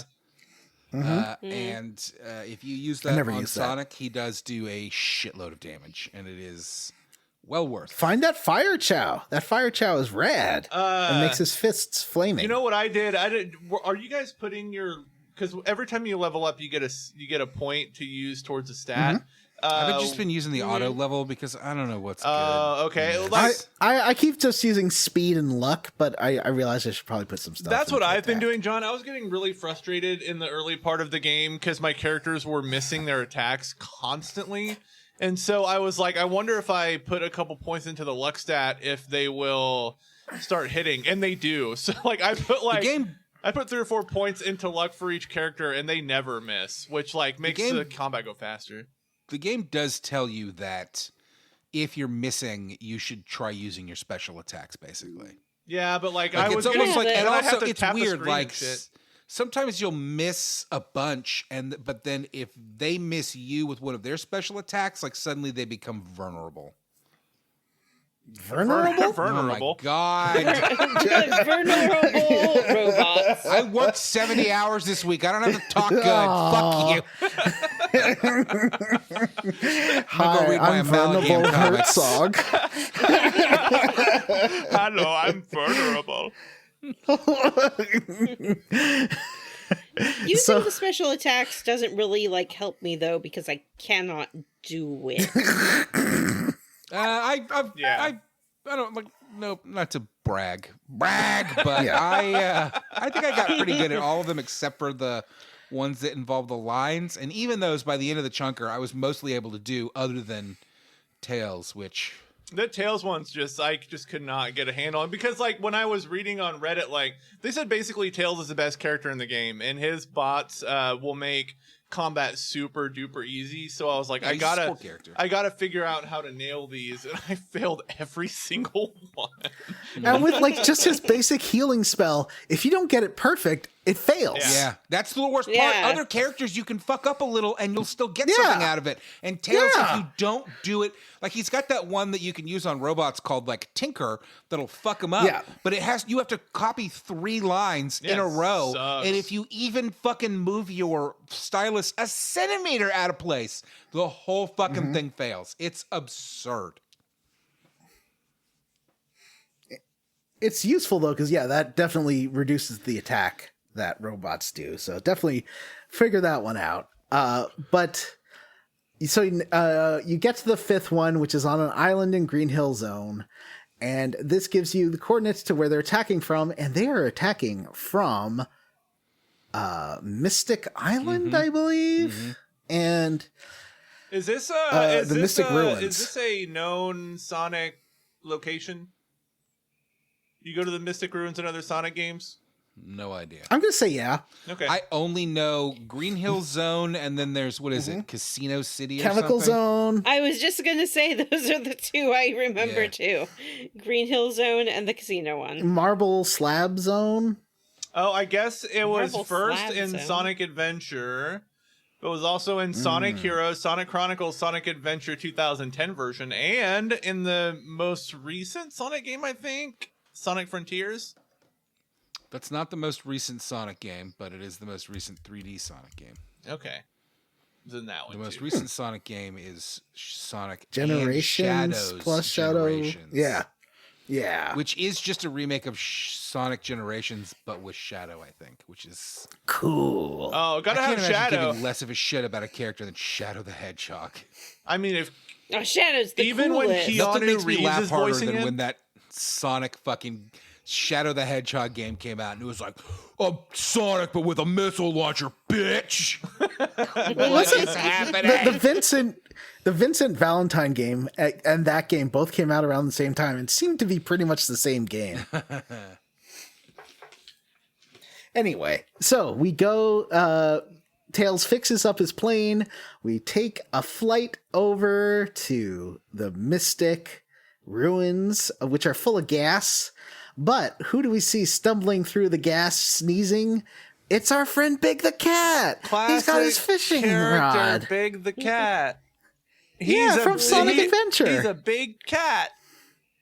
He's a big dumb cat, and he is very stupid. But he is invulnerable to gas, so everyone, I guess crawls into his tummy? I'm not sure how this works. But you can get through these gas zones with Big in your party. So level him up. Good. get big. Actually, he just levels up when you get him. You have a bunch of points to assign, so that's useful. Yeah.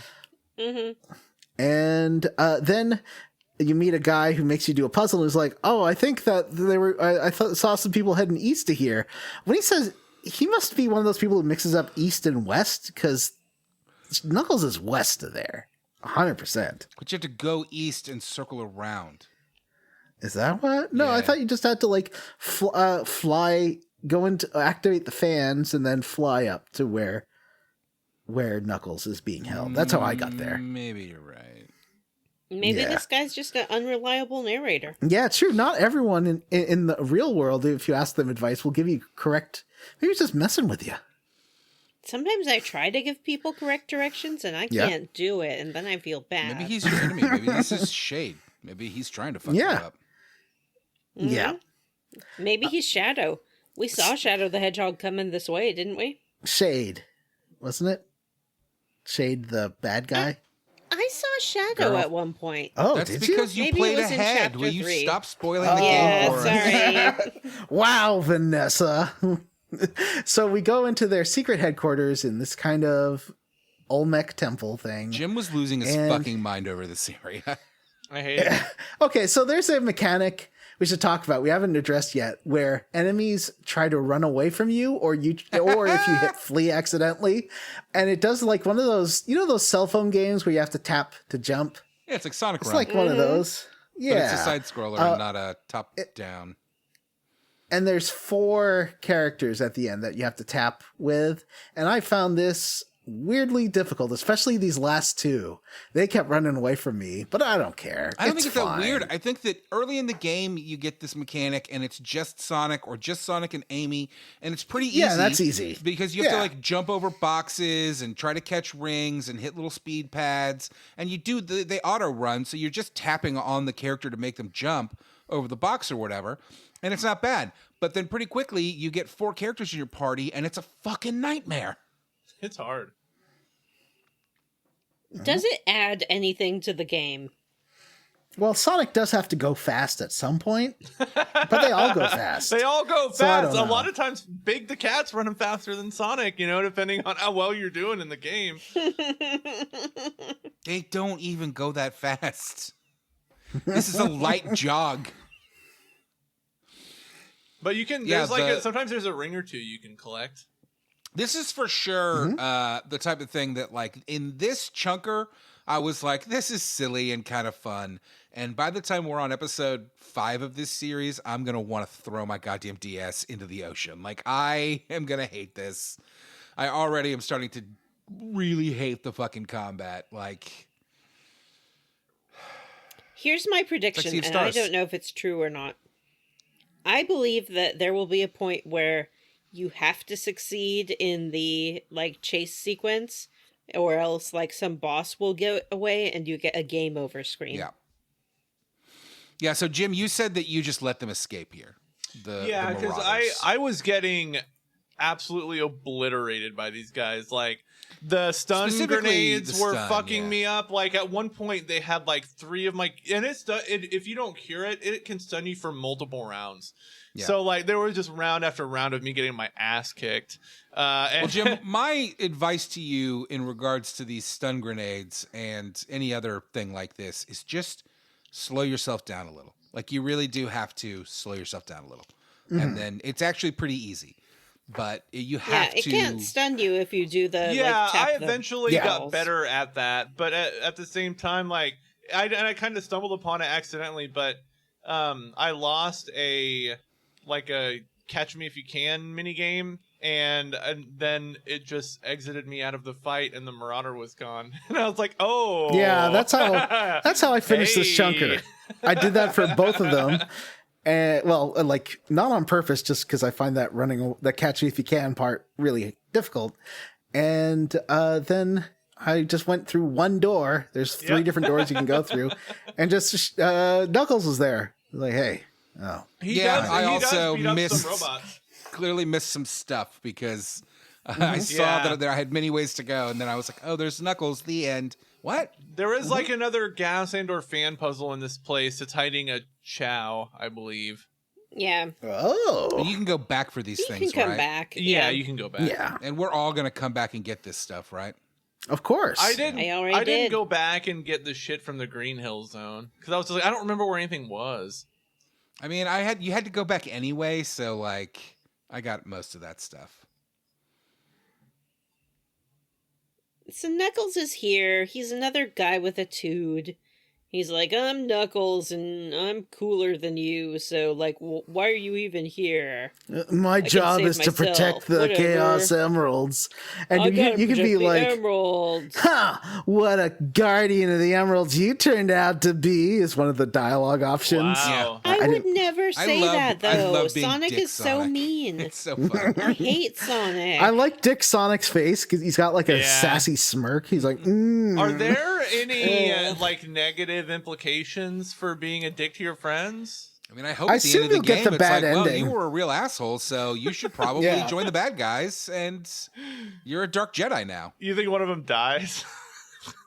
Tails dies I at think the if end. you don't... Amy gets shot I in think the it's gonna head. be a classic BioWare ending where if you don't have a good enough relationship with your friends, Yeah, they can all get die. killed. Amazing. It's like Mass Effect 2 and you have to like infiltrate a lair, but they can die on the way in. or Amy decides just to leave the party and become a pirate or Oh something. yeah, Big the cat jumps She on a goes to see grenade. her boyfriend in Canada. Yeah. There was a dialogue. Amy is talking about her boyfriend Dexter throughout this entire chunker, and with the rude dialogue options, you can, as Sonic, like address it with her and be like, "Yeah, you definitely have a boyfriend," and she does clam up in a way that very heavily implies Dexter is not real. I mean, I already assumed it, but it's basically confirmation. Oh, of course I have a boyfriend. His name's George. George Tropicana. I mean, George Glass. That's a Brady Bunch movie reference. Anyway, so that wraps it up for this chunkerburb. We saved Knuckles. How about we did it? And We now save let's- Knuckles. There's something we gotta talk about first before we move on, which is that, Oh yeah. we did get somebody inserted some pics into our notes here. Clearly they wanted to Oh, talk yeah. about them. I think One it was of them- Elon Musk. Is a figure, an example of Tails, but it is a picture of Tails from behind, but he's turning around, But it's winking at not the camera erotic. and kind of bent over. No, this isn't. He's doing a little heart. He's doing a little heart shape with his tails. It's totally unlike the earlier ones with Sonic's dirty feet. This one is very innocent. Yeah. Somebody did post a there's picture also- of Sonic that is a very foot forward picture, and they're very sweaty. and Yeah. it is very. Who wants gross to me. do the puzzle corner today and talk about the puzzles? The option. Well, one optional. I think one optional and two not optional puzzles. This chunker. Who wants to talk about them? Jim, tell me about the bridge puzzle. Can I talk about the pipes? Okay, let's talk about laying some pipe. Okay. So you meet we kind of mentioned this earlier, but there's like a construction area that can connect to the rooftops, but you have to like activate the puzzle first by talking to this random guy who's hanging out down the street. And he's like, "Hey, you can go work on that puzzle now. Let me know if you need some help." And you have $30. Yeah, $30. You have to use a crane. So it's like there's two sections of pipe, but there's a gap in the middle. And there's a crane. So you have to and in these puzzle areas, it kind of it switches gameplay a little bit in that, like, instead of freely exploring this little area, you have all four of your, or however many characters that you have in your party, on the screen at once, and you can switch between them to go manipulate different objects to complete the puzzle. Yeah, I want to say two things here. One, all three of these involve putting a different character on a Switch. Yeah, a lot of switches. And two, Johnny just asked Jim to describe the bridge puzzle, which is put 2 characters on 2 switches. Yeah. And I don't know think that you that's need- a puzzle so much as Jump just across the parts of the bridge that come down and put 2 Yeah. characters on 2 I other feel like switches. the pipe is like the first puzzle. Because you have to have one character use the crane to lower the hook, and then you need to have another character attach the hook to the pipe, and then you have to attach the pipe, and then you have to manipulate some switches to get all that done, and then you have to use Sonic. Do you have to use Rouge here for something? No, I think Sonic can just blast through the pipe then at that point. Yeah. I don't think And it that's matters it. which character you're controlling. I think It that- doesn't. Yeah. But yeah, that's it. The whole goal is to get the pipe down, and there's a crane and some switches and a hook. It allows you to get onto the roofs of the area, which is what you need to do to continue on. Correct. And then you go to the Green Hill Zone, and there is a bridge, and there are 2 switches, and you have to navigate 2 of your characters onto the switches, and then navigate 1 across the bridge and step on another switch. It is literally just stand on the switch. The next one that I want Johnny to explain, which is the fans. Can you explain this one? I did this one. Like there's fans, and then they squirt a little thing out of them, and then you go pick up the thing, and then like it still doesn't solve the puzzles until you get off and retract the fans. Maybe that was like what was gumming the fans up. Is that what? I didn't understand this, but I solved it. Okay, now tell me about There are fan 4 puzzle. switches, and there are 2 fans. 3 fans? Well, they're not fans. There are 4 switches, and each there are 2 sets of switches, and each set will bring a little pillar up out of the ground, and you have to bring the pillar up. Take one of your characters over and interact with it, which will give you like a little. I think it's power, like electricity or something. The character will get a little thing over their head, and then you take your other characters and switch them onto the other switches, which lowers the first pillar and raises the second pillar, and you move the little thing that's over your head over to that pillar, and that is what starts the fans and the vents. But you have which to allow suck you it. You have to retract the pillar first. I think that's the most unintuitive part of it. Is like you have to insert the power cell and then suck it back down into the ground. Maybe, yeah. Right? You That's might be what right that's what you were talking about, John. Is like to complete it, you have to like lower both of the pillars back into the ground, which seems unintuitive. But Yeah, you have to lower the first pillar back in the ground because one of your characters has the little thing on its head. So now you've only got 3 available characters to step on switches. So you have to take one off.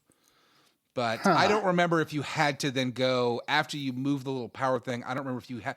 Maybe you're right. Maybe you had to then go and I think move you your do. characters off the switches so that the little power thing gets sucked into the ground, and then, I guess the cylinder, which is maybe like a spark plug, gets plugged back into the ground, and that's what Yeah. kicks the power on and allows the fans to kick up, and then you can use the vents to kind of hop around.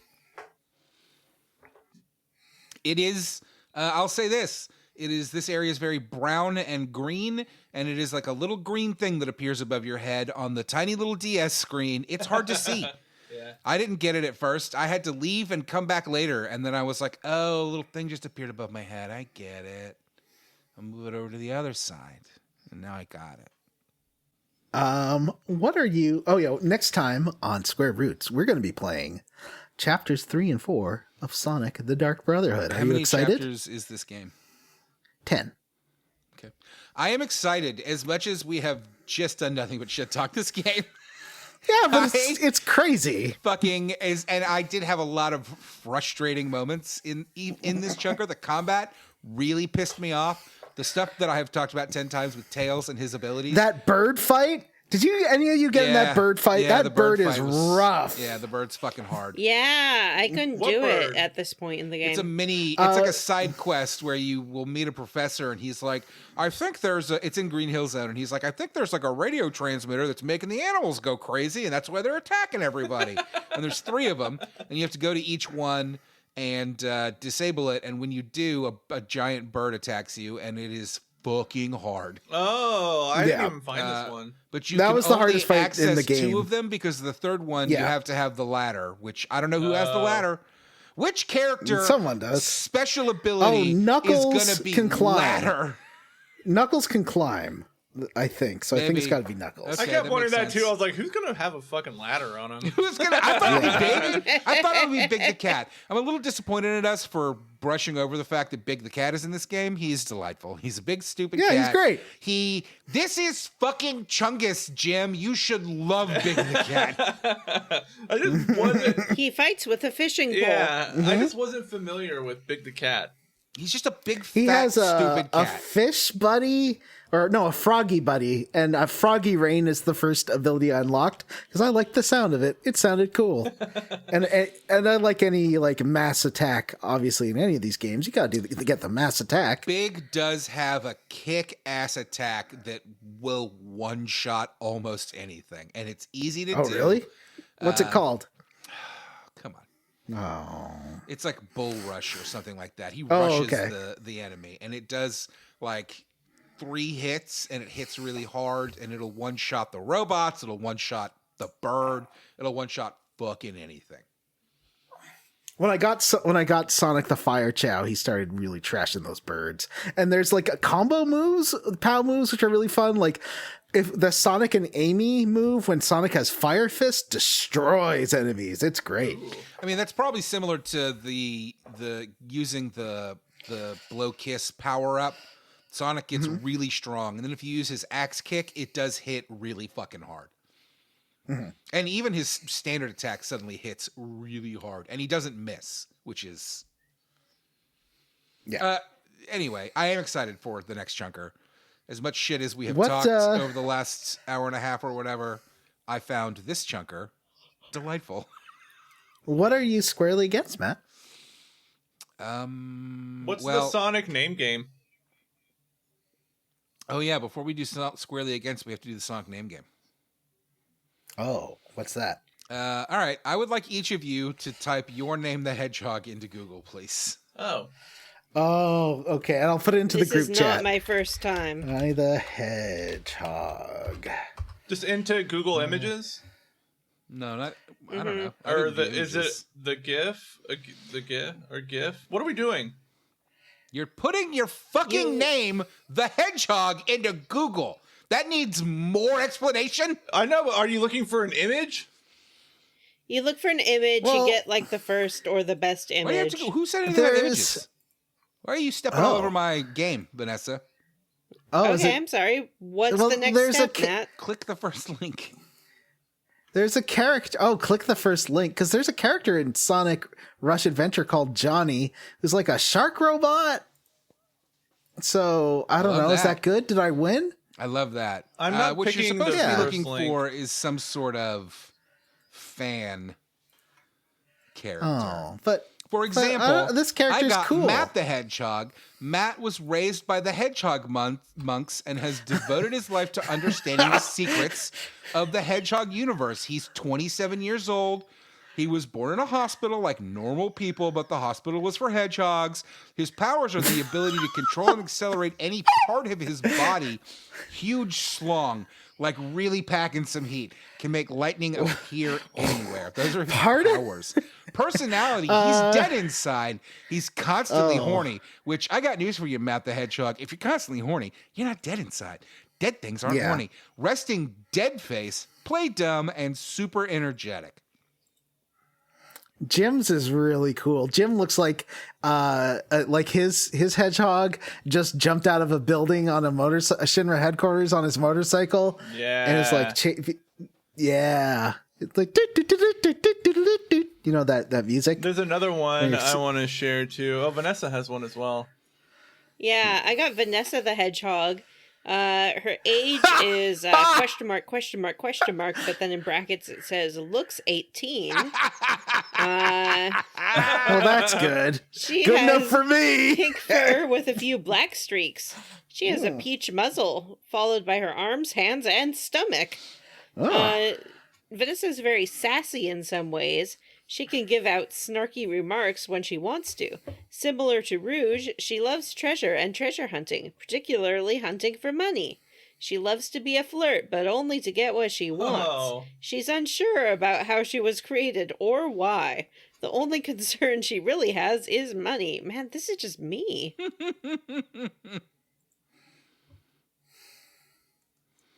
Johnny, do you want to I'm tell able us to about use your... the Chaos Emerald Like, seriously, to the teleport. only one that comes up is Johnny from Sonic the Hedgehog Adventure. Sonic Rush Adventure. Sorry, yeah. So I think it's just that because Johnny from Sonic the Hedgehog is a popular character, no one's naming their hedgehog Johnny. Yeah, I can't find anything that's Jim the Hedgehog that's not about Jim Carrey. Oh, okay. Yeah, except for that really awesome one with the motorcycle. Yeah, except for that one. There seem to be a few fan creations of Vanessa the Hedgehog here. Different variations. Are they by girls named Vanessa, or are they by boys? This one is by Classic Marzipose Azul on DeviantArt, so your guess is as good as mine. It's true. It's a good drawing, though. I'll pop that in the chat. All right, so Matt, what are you squarely against? Well, now I'm squarely against Matt the Hedgehog. Oh, That was weird. He has a I am huge squarely hog, though. against the difficulty of the stylus mechanics in the combat. Some of it's easy, which is great. I don't need it to be easy, but I need it to not be impossible, which some of it is. But overall, I am roundly for what we have seen of this game so far. It is charmingly stupid. The Sonic universe is just absurd, but funny. And it's funny how fucking crazy it is. So far, roundly for Sonic the Dark Brotherhood. What about you, Jim? I am squarely against the traversal in this game. It seems like the opposite of how you would want to design a Sonic video game. And the way you move around the objects in the game is it's like my brain can't process what's going on and why I can't go behind things. It's very frustrating. I'm having I like the combat generally, but I'm having trouble completing a lot of the special attack things, which after failing them 24 times in a row, it just gets so frustrating. It does seem like you can really get away for the most part with just using your standard attack. You know? Can, especially after you get the Chow things, and maybe you level up a little bit and put some points into some stats. It gets a little easier. It's pretty difficult at the beginning, I think. But gets better, and I will agree with Matt that everything that's going on is absurd and strange, and if it's this strange now, I'm excited for how strange it could potentially get. So I'm excited to play this game some more. Vanessa, what are you squarely against? Well, I guess I'm squarely against the misogyny of the game's female characters. Cream seems but okay. That goes without saying. What's wrong with Cream? She's pure. Yeah. And her name is Cream.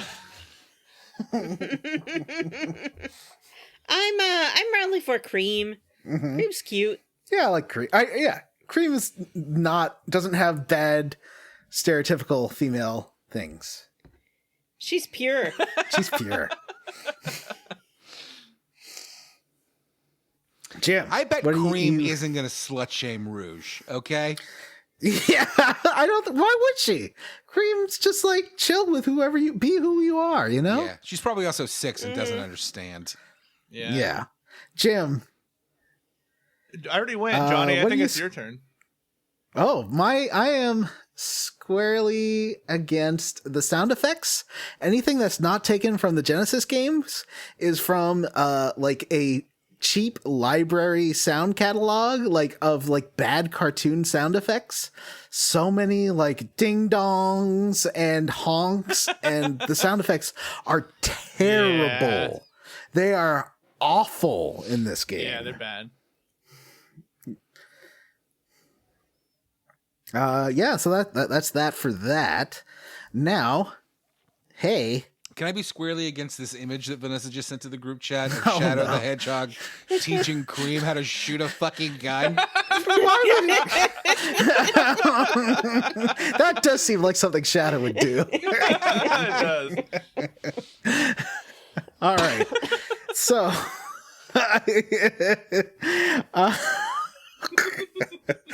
I was wondering how you all leveled up.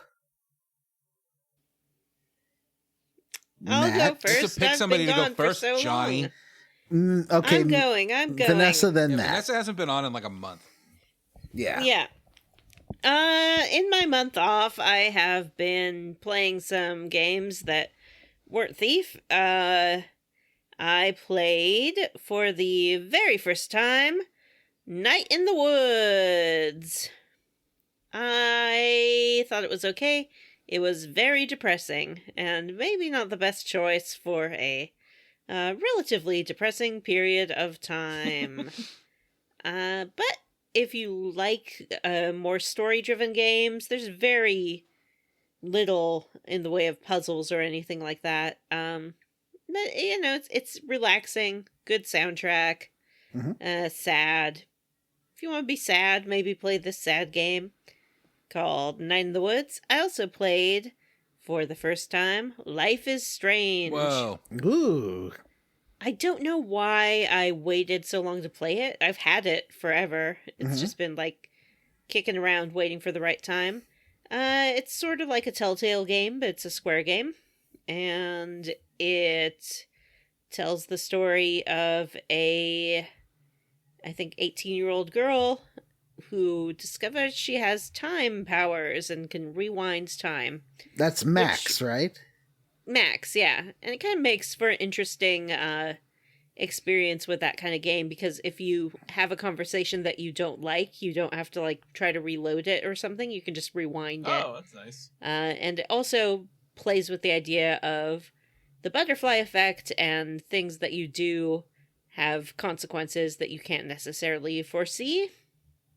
I thought that the final chapter, it's 5 chapters, it's pretty short, was a little rough. They kind of gave up the story narrative in favor of more stealth-based puzzles. Oh. Which was a little bit odd. But I thought it was fun. I did download the sequel, and I played, I think, just 1 chapter of that so far. Completely different characters, completely different kind of plot setup, but they're interesting. And maybe one critique I would have is that they're very self-consciously hipster, but I think it knows that. Max only takes Polaroid cameras and listens to hipster music and has hipster posters, but the game, I think, does have a little bit of smugness in being as hip as it is. And it felt a little bit inauthentic to the teenage experience. Mm-hmm. Like a little That's how do you I- do, fellow kids? Kind of. Yeah. There's some of the dialogue is a little bit I don't know, they're coming up with sort of fetch style word plays that seemed weird, but I'm an adult, so who knows? Yeah, who knows? Maybe that's how the kids are talking these days. Is it? Because I have kids, and I can tell you if it is or it is not. I will say that I learned of a new set of slang the other day called rot words. Matt, have you heard of rot words? Mm-mm. It's a new subset of teenage slang. Are you trying to say bratwurst? No. Yeah, that's what I No, thought. It's rot. Yeah, I have heard of bratwurst. like brain rot words. Brain rot. Yeah. And do you want to expand on that and not just what does that mean? Give us more. I don't know that I can give you a good example, but it's just I don't know. It's almost I don't know how to describe it. Hold on. Let me just look at it. Oh man, Jim has too much brain rot to use rot words. So brain Oh, rot. now Bratwurst? this says brain rot words. What the Sigma? Gyat oil up. I guess that's not new. No. I think what's new though is bratwurst, and that's like saying Making me like, hungry. oh, I'm gonna relish this. That's diced onion, shredded cheese, ketchup and mustard. You know, that kind of thing. That sounds Anything like else you want to the level type up of about, thing Vanessa? that was created by 40-year-olds that have never met a teenager. You know. So Oktoberfest. Oh boy. I know that this week my daughter told me that she now hates the word Pookie, and she hates people that call all their friends Pookie, Like which she was doing, let's Garfield's say 2 weeks teddy ago. bear. Now she hates Pookie.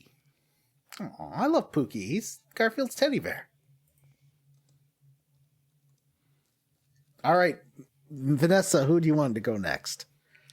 Who I want to go next is Matt. Whoa, I feel so honored. I feel so pleased. Jeez. Plonnered. What could I possibly talk about? He's I did work a lot this week. I'll tell you what, I did finish the 3rd book. I know that you are all tired of hearing about this. But I did finish the 3rd book of the Malazan Books of the Fallen. Whoa. You guys know about the Malazan Books of the Fallen?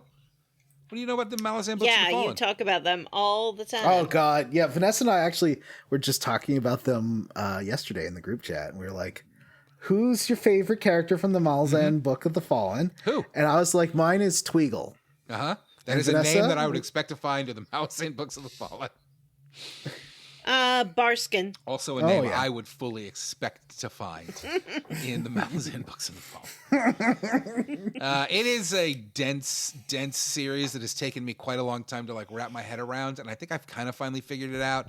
It's like military fantasy meets epic fantasy, like Game of Thrones meets like the military type kinda fantasies like Black Company. Game of Thrones beats Sex in the City. Yep, Game of Thrones Ooh. meets Sex in the City.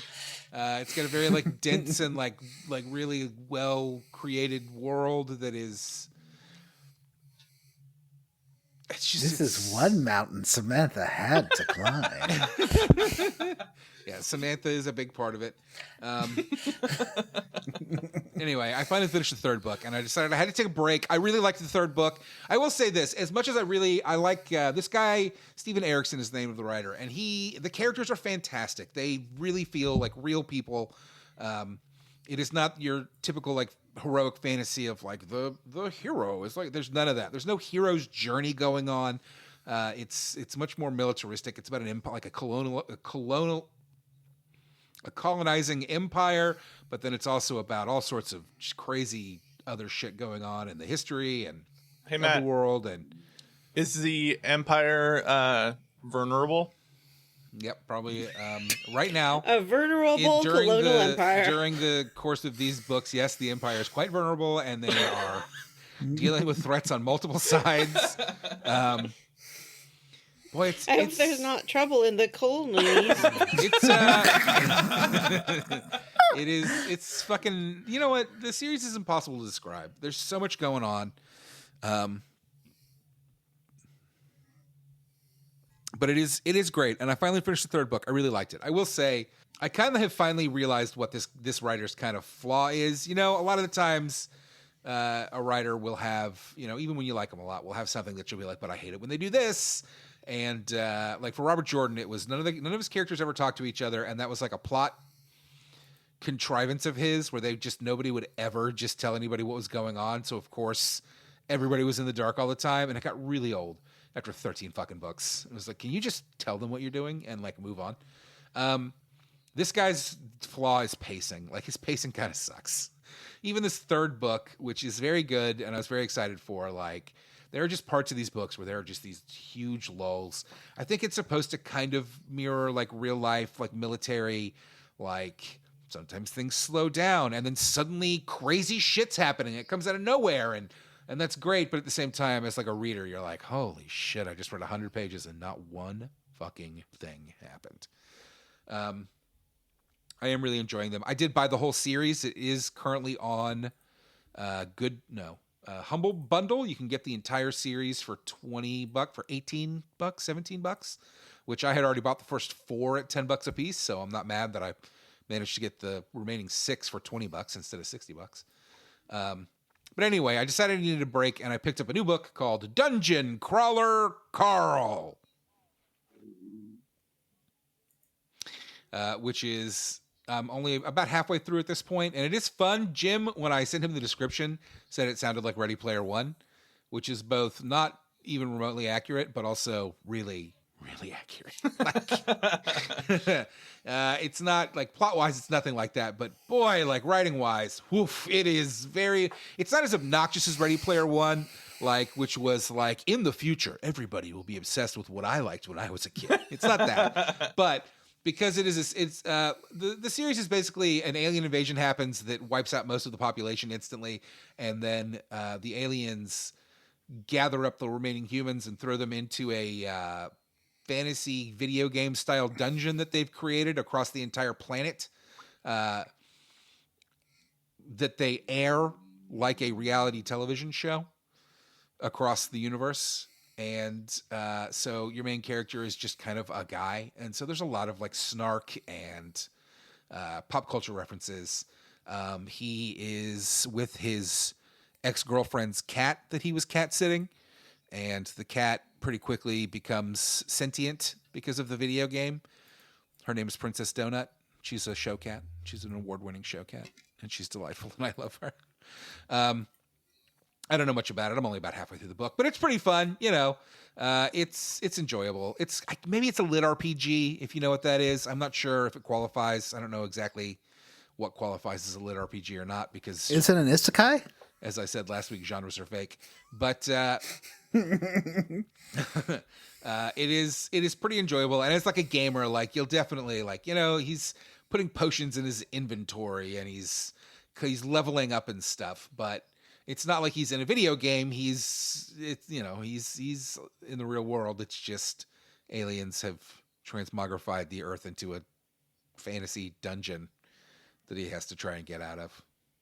It's fun. It's a good time, and I'm enjoying it. So if you're looking for some light reading, I can recommend Dungeon Crawler Carl. It's fun. And I guess the only other thing I've really done is watched 1,000,000 Mystery Science Theater 3000 episodes, because I've been busy all week, so I've just kind of had them on in the background. Do you guys know that the movies that they play on that show are bad? What? Yeah, it's weird. What? I think I shocked Matt when I said I actually thought Parts: The Clonus Horror was actually an okay movie. Yeah, it's not. I think terrible. I actually think I can see looking at the overall plot of it and being like, that's some good ideas there, but like the acting is atrocious and the writing is atrocious. I think Time Chasers is kind of a good movie, if I'm being honest with you. Yeah, if you swapped out most of the plot with something that made sense and put good actors in it, and not Butt Chin Mick, who the fuck that guy is. You mean Mr. Castleton? It's funny when you watch a bunch of Mystery Science Theater 3000 and you really start to like dig down into the types of movies that they're doing. I know that it's like biased because of what I'm watching, but like, did they make any good movies before the 70s? Are there any good movies? It's like they don't understand. That's a tough one. It's like they don't understand what a movie is at that point in movie making. I mean, people say Citizen Kane is the best movie ever, and that was technically before the 70s. Yeah. Like Casablanca. Do you agree? Casablanca is really good, actually. I really like the Maltese Falcon. All right, so there's some hits Kane's in there. great. There's some hits. I don't love Citizen Kane. I have watched it. I really do. I'm mostly kidding. There's some good ones in there, but it's wild watching some, like, today's worst fucking movies don't compare to how bad like 50s and 60s movies could be, where it's like they didn't understand how to like tell a story, and there would just be a narrator talking over people walking around for 2 hours, and you're like, how did this get made? Oh, I just realized why they call that podcast that. Thank you for that chuckle. Anyway, I've been mostly only watching Mike episodes. John, I don't think you caught this conversation. I asked Jim and Vanessa, but I'll ask it to the group again for the show. Mystery Science Theater 3000 gang, all of you, are you a Mike guy or gal, or are you a Joel boy or girl? I like both. I think they're both fun. Do I have to choose? Do you For not the accept purposes both? of this question, yes, you have to pick a favorite. I guess Mike. I know that's rough because he's super conservative. I just think Mike's really funny. Joel is funny too. I like his kind of laid back sense of humor, but I think Mike is sharper. I like Joel. I feel that Joel has a more pleasing head silhouette. I like them both. Yeah, I like them both too, but I'm gonna lean towards Mike. I just think Mike's delivery is better, and I think Joel's relationship with the bots is more of like a dad and child relationship, and Mike and the bots is they're kind of like roommates. And I like how the bots make fun of Mike all the time and don't respect him at all. I think it adds a nice, funny little element to the show that I really like. That said about Joel, if I had to choose one special man on the Satellite of Love, it would be Tom Servo. That's one sexy robot. I want to say, I know that Mike Nelson is kind of like famously conservative, but he's still like he's a normal conservative, I think. Yeah, I think Bill or at least is all over Twitter fucking shooting fire all the time. Yeah, for sure. Bill Corbett. And they still work together and seem to get along. So that kind of tells me that maybe he's not great. I don't think he's like a Nazi. Hey, I say this all the time. Most of my family's conservative, and I love them very dearly, and I don't care, and that's just what it is. And being a conservative is not a disqualifier as a human being, as far as I'm concerned. Though these days, it's getting close. I also am a Mike guy. I used to actually be like Johnny, where I was just like, I like them both. I do like them both. I love them both. And I have many of my favorite episodes are Joel episodes. But I think that over time, I think it's really just more that the writing got better with Mike. I think by then, for sure, they had figured the show out. I mean, it's halfway through season 5 that Joel leaves, and then it goes on for 13 seasons, Anyway, I've watched a lot of Mystery Science Theater 3000. Some of my favorites, it's all on YouTube. It's not all on YouTube, but a lot of it's on YouTube. Vital Sacrifice is on there. Pod People is on there. Overdrawn at the Memory Bank is Brank. You guys want to jump on me for that one?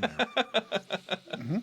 Is on there. There's a ton of episodes on the Mystery Science Theater 3000 official YouTube. Cave Dwellers, which is a Joel episode and is one of my all-time favorites.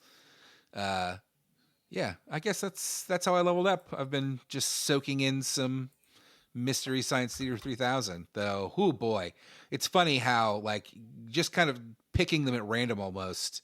Some of them I'm almost want to turn off, even though the jokes are funny. It's I can't stand this.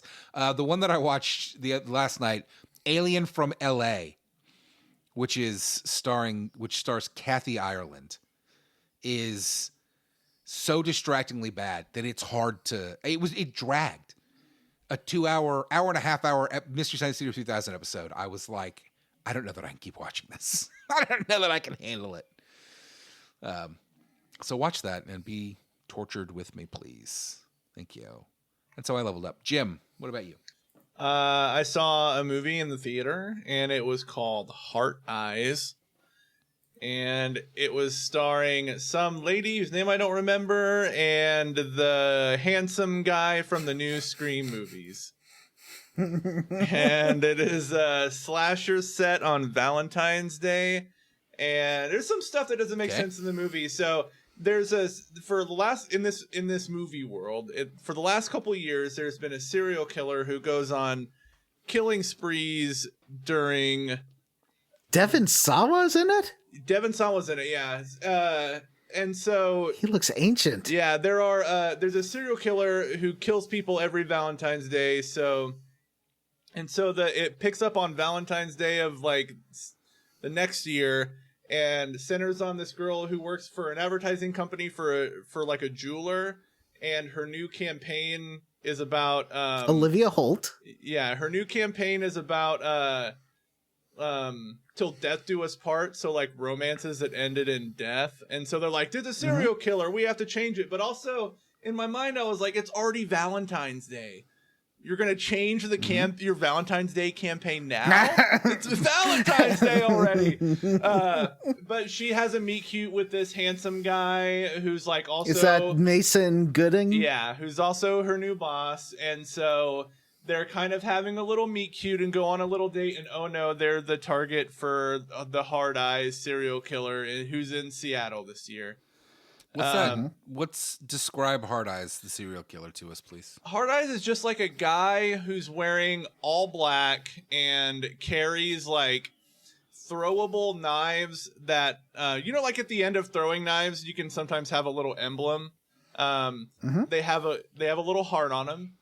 And he also carries... And his eyes glow. Yeah, his eyes glow. He's wearing a mask that almost looks like a burlap sack that's tightened over his face, but the eyes are in the shape of hearts. And do they glow? They glow when he turns on his night vision, which he does use in the movie. That feels like it defeats the purpose of night vision, which is like, it's dark and nobody can see me, but I can see them. Except you have big pink lights on your face. Being intimidating. When Splinter Cell uses his night vision, it's green, but that's just for fun because it looks cool. He also has a big machete, but his main weapon is like Cupid. He shoots arrows from a cross. Well, Cupid uses a bow, but he uses a crossbow to shoot people. So then he's not like Cupid. He sounds kind of sweet. Kind of. And I tell you, I was having fun with this because like it does have a sense of humor, and the guy from Scream especially is super funny in this movie. He's really funny. But it's Josh Rubin that directed it. He's like in like Dropouts. What is that? The Make Some Noise show a lot. He's like an improv comedian. He's in the movie as well. Who does he play in the movie? Drivel is the character. Drivel? I don't know who that is. Look, I'm just telling you. Anyways, the movie for the first, I would say, first 75% of it, pretty funny and entertaining, but the kind of the third act reveal of who the killer is so fucking stupid. It's stupid. And it just, it didn't ruin the whole movie, but, man, it did make that ending, made me not like that. And I have been playing a ton of Avowed, and we'll talk more about that in this month's Patreon bonus episode. But I'm probably, I don't know, man. Have I put 15 hours into Avowed already? Maybe. Oh, it must be more than that. I looked at my save last night, and I was at 17 hours, and you're way ahead of me. Yeah, I just completed the third area. I mean, Jeez. From a big plot standpoint, I still have a handful of side quests to do, but I did actually find the totem for that area, which I was very proud of myself. Vanessa, good game. Oh, sorry. Yeah. Never mind. Vanessa, how did you level up? No. John, how did you level up? I have a question for Vanessa. Yeah. Do you recognize the person I just put into the group chat? Let's have a look.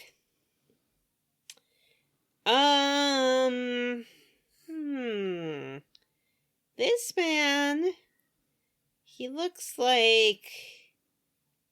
How old is he? No, I don't know him. It's Devin Sawa from Final Destination. I know the name. Casper. Oh, Idle Hands. Yeah. John, he's been in, he plays a different character in each season of the Chucky series. And in the most recent one, he plays a priest, and there's a scene in it where he takes his shirt off, and he's jacked. Devin Sawa is jacked. He definitely looks not like he looked as a teen boy. Yeah, I just put a picture of him as a teen boy. None of us look like the teen boys we once were. It's true. And that's okay. Anyway, I leveled up. First, I survived a 4.7 earthquake today. Hey. I wow. thought it was a truck driving by. Like, it felt like a truck, like, bumped into something. Like, it was like a bump. And I just thought, it's like nothing. But yeah, there was an earthquake close-ish to Vancouver. So that was cool. I have been watching Auntie Donna. A lot of Auntie Donna. Including the 1999 series of Office sketches they did. I'm gonna start rewatching their Netflix show. Like, What is Auntie Donna? Never have I ever heard of this. it's a silly Australian sketch comedy show. All right. You can. It's on Netflix. There's a season of it. It's just 6 episodes, I think. You can check it out. It is less dark than I Think You Should Leave, and far sillier. All right.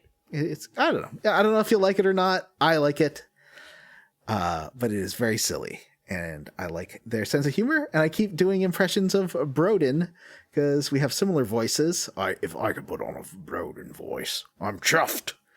That's my Broden impression. It was really good. Thank you.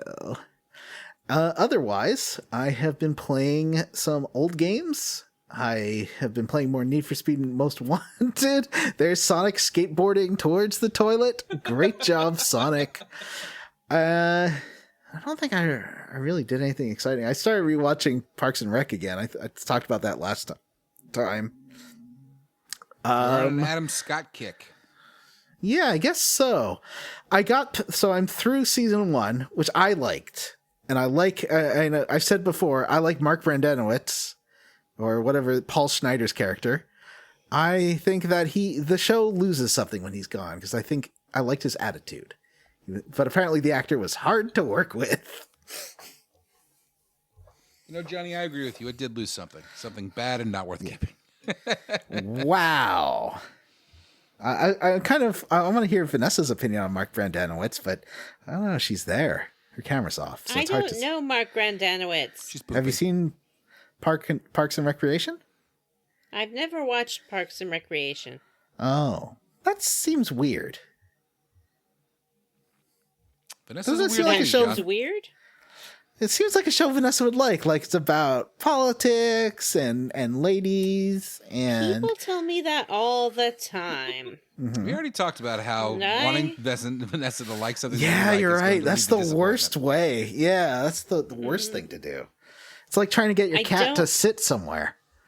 Really watch scripted comedy. Okay. Ha, All you right, think then. Taskmaster's unscripted? Give me a fucking Whoa. Wow. Now who's naive? break. Why were you Australian when you said that? I don't know. I've been Australian a lot this week. Are you an actor from the movie Alien and from L.A.? Maybe. I don't remember that movie. In Alien from L.A., what's her face that I said earlier? Kathy Ireland Gloria goes Estefan. to Atlantis, which is in the center of the Earth, and everybody there is Australian. Oh. Also, I have... Oh, there's another game. Oh, yeah. I played SnowRunner, which is on Game Pass, finally. I don't know how long it's been on Game Pass. That game's really good. It's really fun. It's a dad game for dads about driving your trucks through mud and snow. I put on Blue Sky a little video of me playing it, and Vanessa says, wow, Avowed has more trucks than I thought it would. Oh, no, what'd you say? Avowed looks weird? I said Avowed looks great. Oh, Avowed looks great, yes. It has a lot of winching. Because I And was then winching Teddy myself. said, That he thought I was talking about whinging, which I do a lot of. mm-hmm, Wow. it was Whinging mean? hilarious. Look, complaining. Why not just say whining? It's fancier to say whinging. For a long It's time, I true. thought that whinging was just a different It's just spelling of English. whining, like color and color. You It's know? just like it's an English term. Don't worry about it, man. It's fine. You don't have to use it. I'm Just worried use about your it. I wanna know Florida what it terms. It just means complaining. Anyway, that's it. No long level up for Johnny. God, why are you whinging about my curiosity about whinging? All right, well, that's it for this It episode. seemed like a hostile curiosity. Did. That's it for this episode of Square Roots. Before we go, I'd like to remind everyone we do have a Patreon where you can find great bonus content. As I mentioned before, this month's bonus is a big discussion on Avowed, the new Obsidian first-person RPG that was recently released in this month of February. So keep an eye out for that. If you'd like to join the Patreon, you can do so at patreon.com/Square Roots Podcast. You get access to all the content at the $3 level.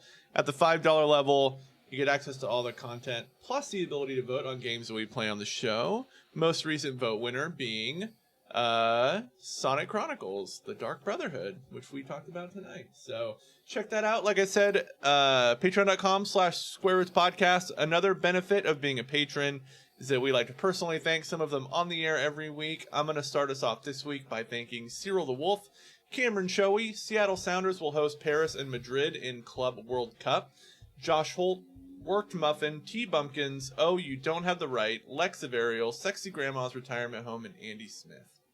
I'd like to thank Keysby Knight, Thief, The Getting Lost Project, Jason Timms, Chris Parsons, William Westgard, Tom, Tracy, Butts on Parade, and Gage Lackerite.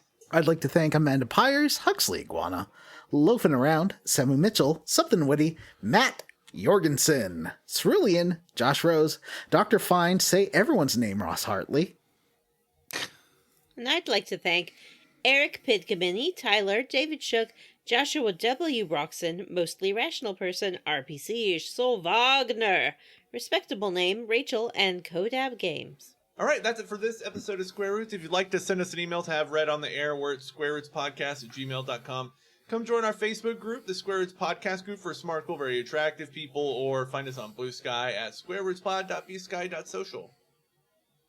And Square Roots has been brought to you by Factor Meals with the Square Roots code Factor. No. Fucking advertise. Please rate, review, and subscribe on Apple Podcasts, Google, Spotify, Ghana, or wherever you listen to podcasts. Thanks to Stephen Morris for these delicious meals, which can be customized and variants. And with the code Factor5 at checkout, you'll son of a bitch.